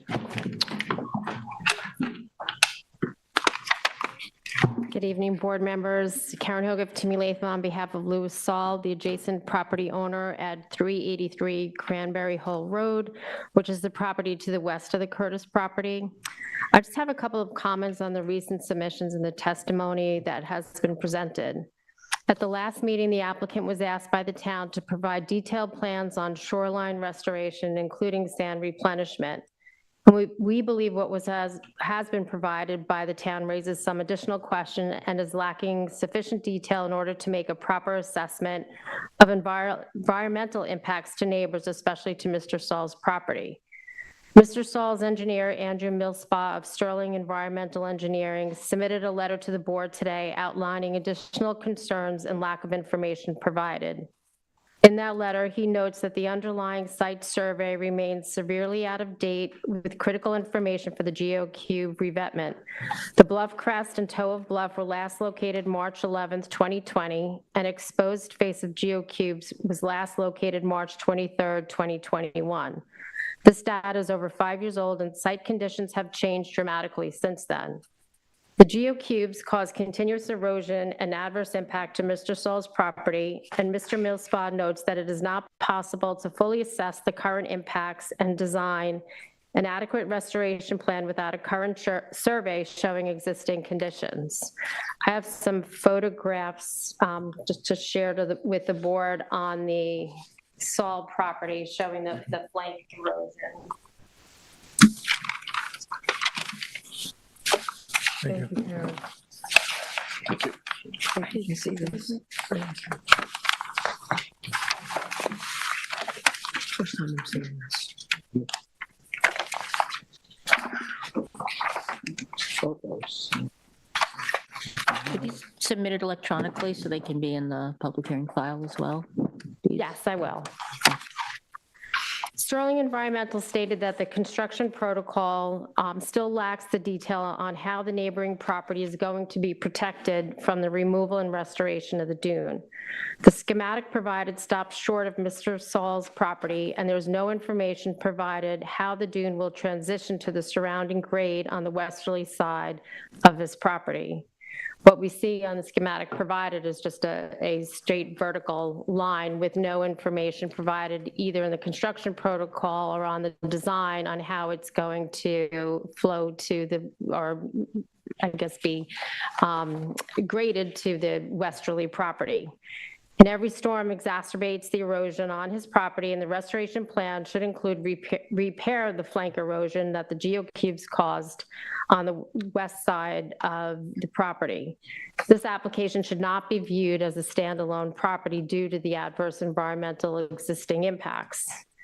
Under Town Code 255-540, no special permit shall be granted unless the board finds that the proposed use does not prevent the orderly and reasonable use of adjacent properties.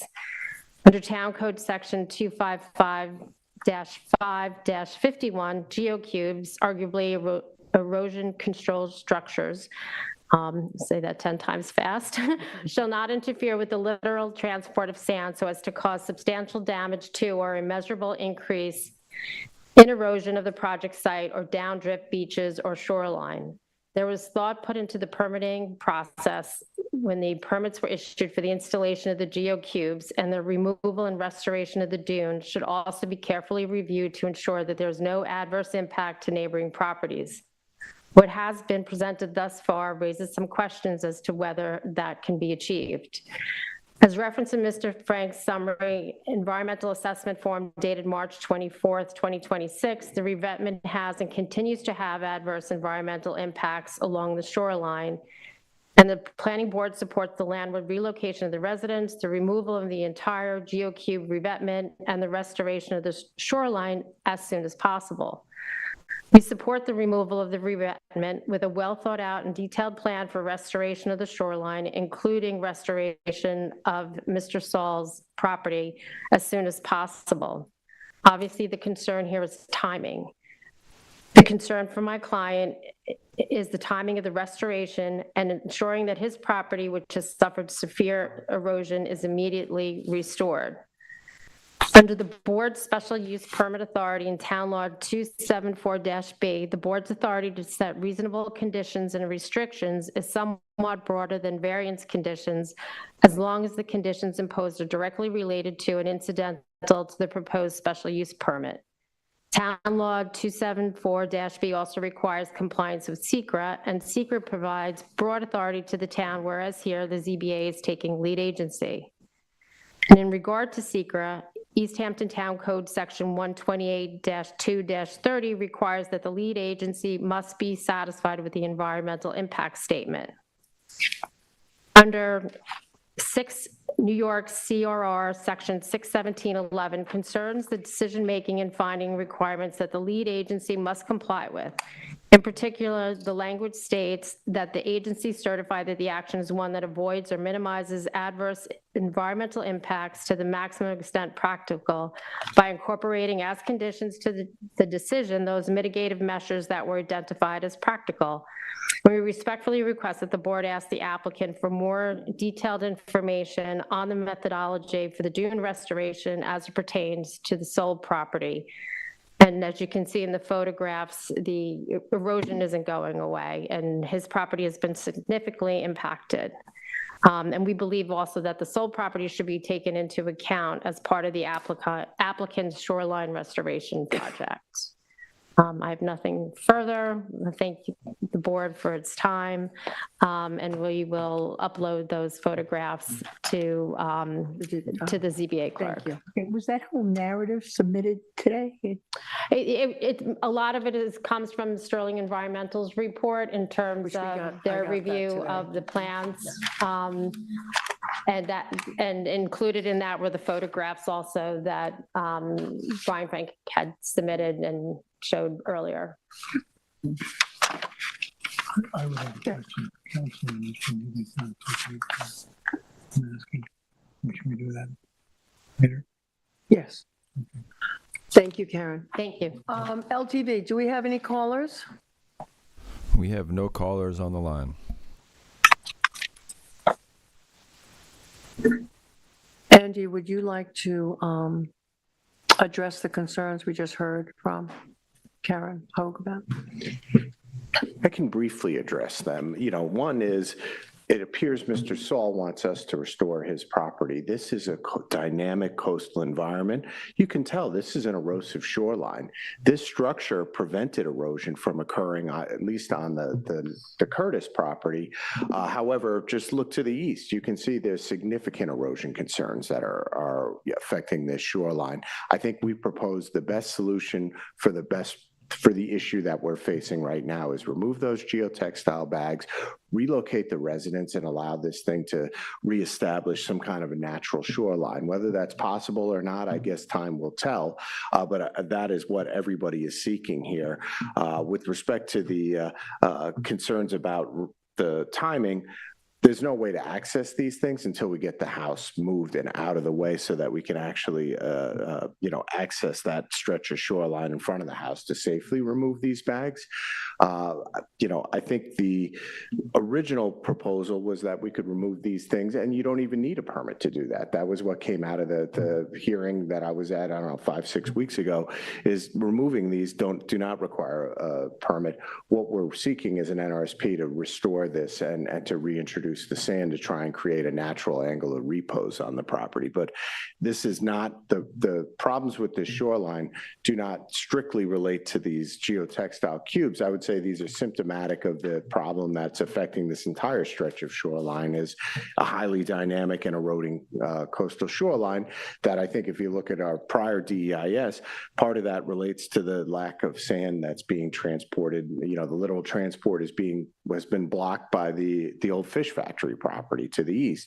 However, we're making an omelet here right now, as Brian would say, and this is the best omelet we can make, which is restoring these, removing them, bringing in enough sand to create a stable angle of repose, and I do think that's going to be an ultimate benefit to the properties all along this stretch.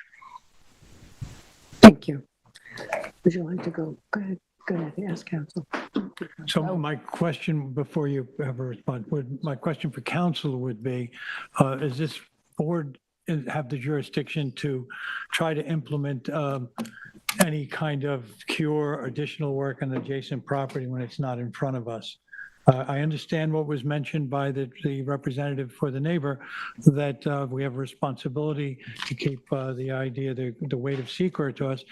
But I'm wondering if this isn't an issue between two neighbors and not so much an issue between this board and an adjacent property. That's a question I would have about where does our authority lie? Do we even have the jurisdiction to consider additional work on an adjacent property when it's not actually in front of us tonight? Yeah, that's going to have to be thought about. I can't give you an answer off the cuff. I'm the same thinking. The applicant had many weeks to submit something like this, and they just waited till the hearing. So we can have a discussion, but it's not going to happen right now. Okay. So do we want to leave? I do want to add, I believe there is existing litigation. Karen's probably been involved in it between the two neighbors right now. So that's another fact that should be brought to the board, that this is being handled in a venue outside of this zoning board hearing. And this is the desire of the applicant to resolve their issues with the town. Thank you. I just have a quick question. If the removal of the geocubes does not require any type of permit, then, and according to the methodology that's been discussed, it's just a matter of slicing the bags open and leaving sand there. So why can't that happen sooner rather than later?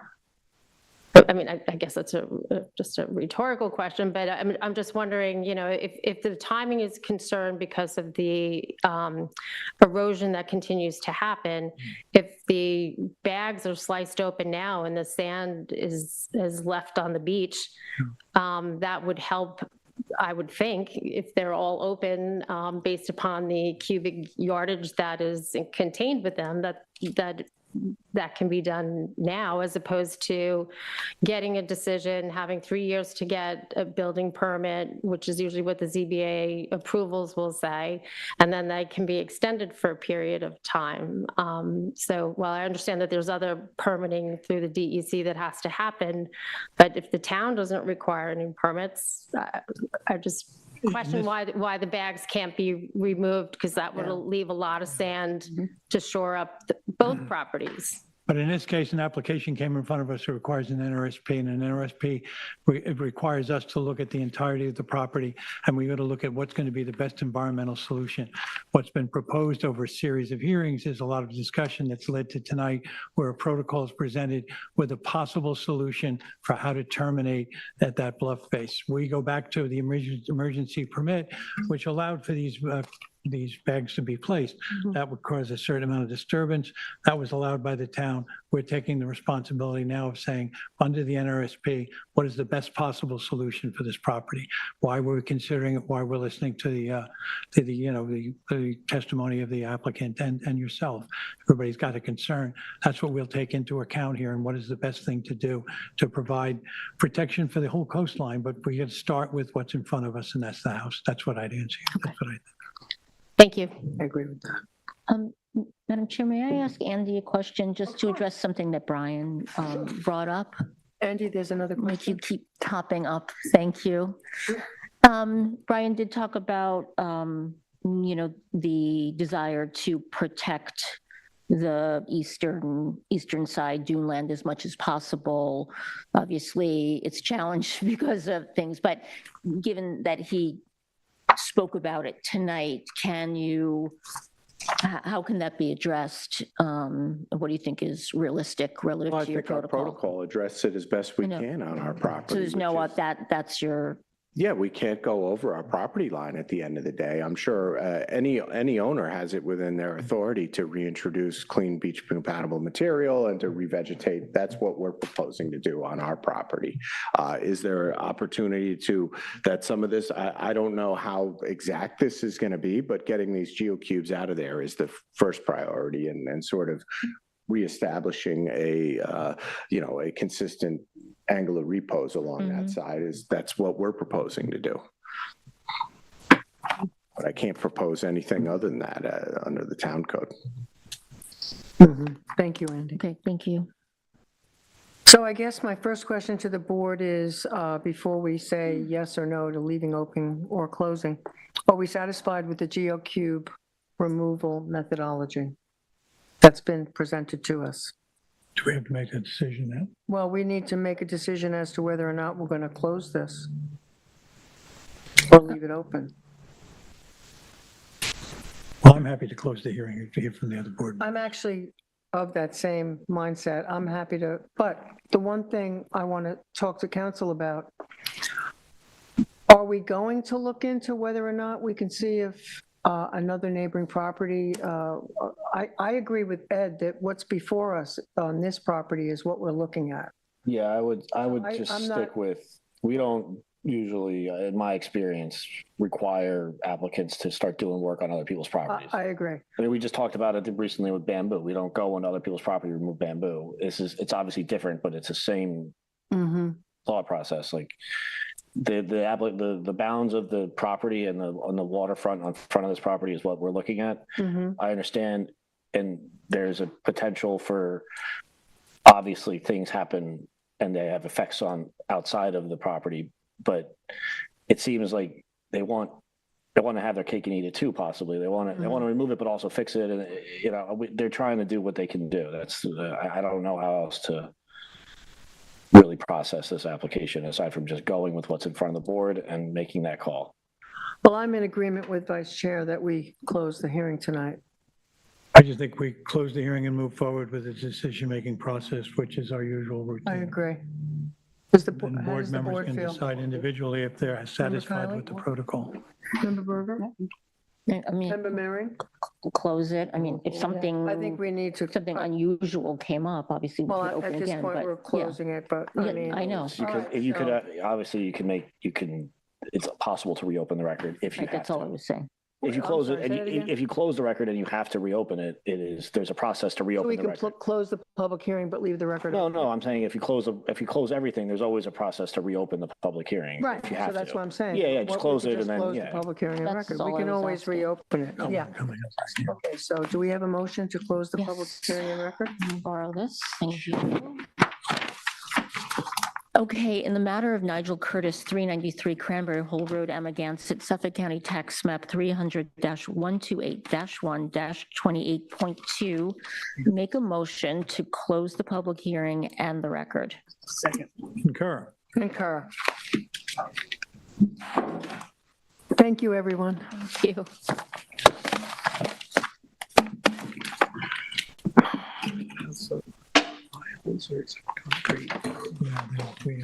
Okay, we're now going to move on to our work session. Let's see. We did. Mhm. We're going to move on to the work session. Other decisions, Brennan, 48 Avenue in Montauk, Suffolk County Tax Map Number 300-31-2-37. Request to reopen the public hearing record. Brian? I don't have any information about the. You have no information? I'm sorry, there is a letter here from, the request was from the applicant. I apologize. To reopen the public hearing for the application for the limited purpose of discussing the location of the gas tank and the air conditioning unit. And for the board to reconsider its denial of the variance for the gas tank and AC unit.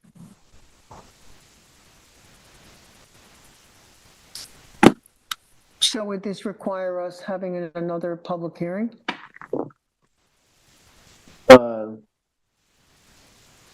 I mean, if we're reopening the public hearing, Well, you're already or reopening it and just to accept this letter? yeah, and then you can accept the letter and then you can make a call on the new location of the, we could have that we could information? if the board would like, I'm sure the applicant would be happy to come back and we could just schedule it on a new hearing night and have him come and Yeah, explain. because we'd need a little explain the bit more letter, yeah. information than this.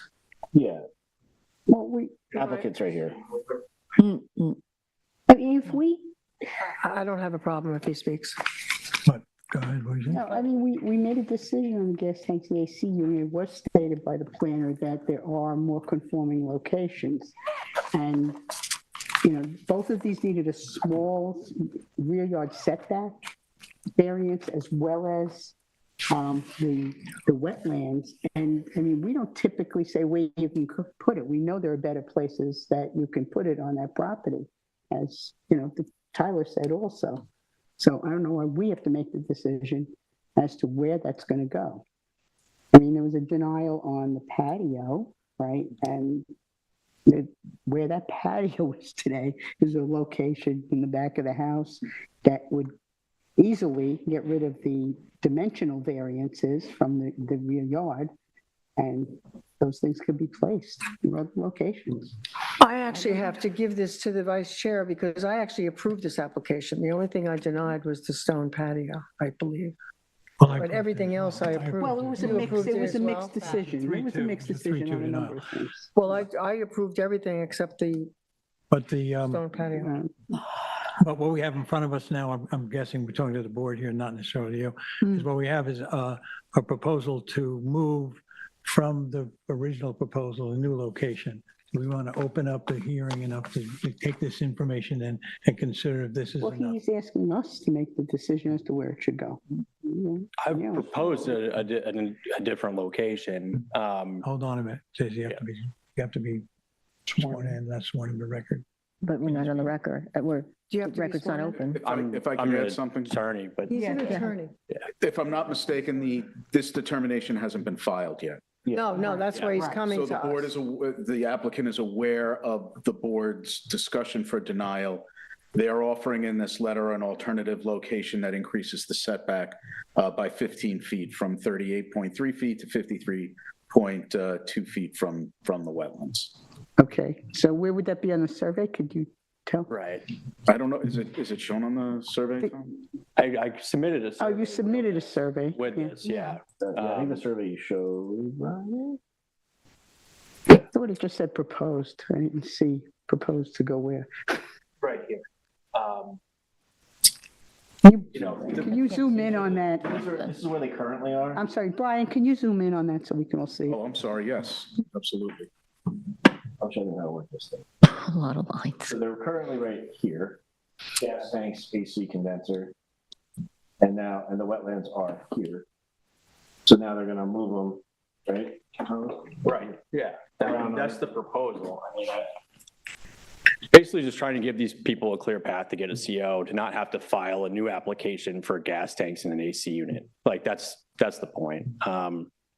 Because they got to go somewhere, and the property's basically fully within the wetland setback. So wherever you put them, it's going to need. Okay, then I have a question for you, Thomas. You submitted this thing. Okay, now you have a proposed alternate location that would get rid of the rear setbacks. Those locations take care of the eastern side yard setback? The eastern side, I mean, it's 6.3 feet, so it would still need a side yard setback variance, but this was just a. So we're going from one variance to another. Well, it increases the wetland setback, which seemed to be. Yeah, but it's still a It's not the only dimensional issue. then. I mean, if that's your proposal, then we would, if we reopen the record, then we would have to make a decision on just exactly what you put forward, and then that would be it, right? I mean, I'm happy to consider other locations. Well, I I wanna just. get in. So honestly, this is, let's just, what we need to do is, you guys have to vote if you're willing to even reopen the record. It has to be unanimous, so all five of you have to vote to reopen the record, to accept this letter. Then, once you accept it, we can schedule a new public hearing. Thomas can come, you guys can hash it out, we can figure out a spot. But what probably should have been done at the original public hearing is, if you're going to deny it, you need to say where it's got to go. Because it's an AC condenser and propane tanks. They're not they're things that have to go somewhere. They can't not be on the property. We didn't talk about them not being on the property. Well, I understand that, but when you deny something that's as built, that means they can't be on the property. Like, where are you going to put them? On a property that's completely encumbered by wetlands. There is no conforming place that would go without. There is a more conforming place than where they are today, and there were two dimensional variances too, which could easily, if they were small variances dimensionally, but there are other locations. So the question right now is, are we going to open the Reopen the record hearing. to take this That in? is the only question.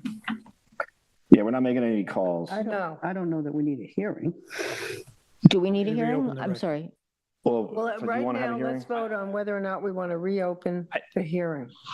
I think we'd have to reopen the That's the hearing just request. because otherwise we're going to have to do a whole new Well, we don't application. have to do anything because we already did make a decision. I want the board's opinion on whether or not they want to reopen the public hearing. Well, I don't have a problem No, I with don't have a problem reopening the with it. hearing. I don't have a problem with it. It's a small bit of information. Right. It is an improvement. It may not be enough of an improvement, but it's worthy of a Well, wait a discussion. minute, if we're going to reopen the hearing, we don't have to go with that suggestion from the applicant either. I think if That's we, correct. well, first of all, So I can tell you my before other. we talk more, who agree, does everybody agree on reopening the hearing? I do. Yes. So, Member Berger? I mean, that's really a yes or no, and then we'll have another discussion. If you want to give a hearing, we'll have a hearing, but it's not going to be to judge that particular suggested location. No, I don't. So I'm assuming you would be okay with reopening the record. I guess so. Member Mary? will agree to reopen the record to consider this, what is put in front of us now, and then we would make a decision on it. Without a hearing. I don't know if we need a hearing because it's a different variance, if it has to be renoticed, or if it's, I don't know. But whatever, right now, I'm willing to reopen the record, take in this particular new proposal, and then we would have to make a decision on that. Whether that requires a hearing, I don't know. That's for council to let us know. What we need to do is figure out a way to get this application finished in a practical manner. Because if we just take this in, I'm just spitballing how this is going to play, and you deny this new one, then we're back at the exact same place that we are now. So we need to, my opinion, in terms of just a rational and practical matter, is we need to reopen the public hearing, have him come in, have a full public hearing, and you can renotice everybody.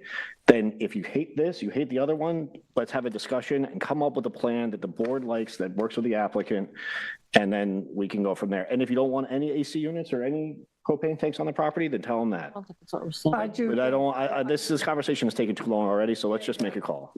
I definitely agree that if we reopen the hearing, I'm in favor of going forward with a public hearing. Yeah, well, I've already said I'm fine with it. And you're fine with it? Yeah. I know, you guys okay Fine with the with public hearing? opening a Well, we're hearing. going to reopen it, but we are going to have a public hearing.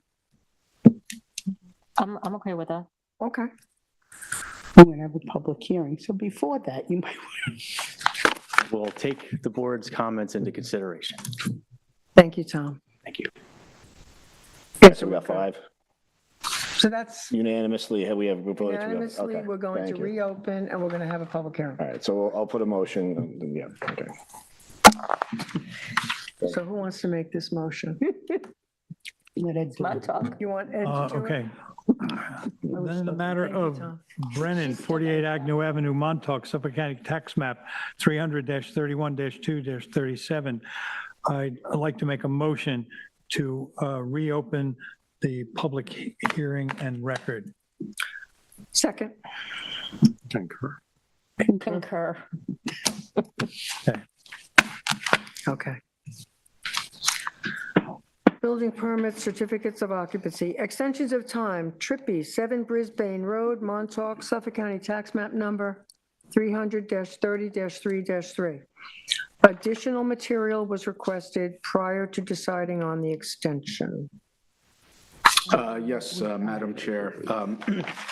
The Trippy decision is fairly old, and the lot is relatively small, and there was some concern with the extension of time.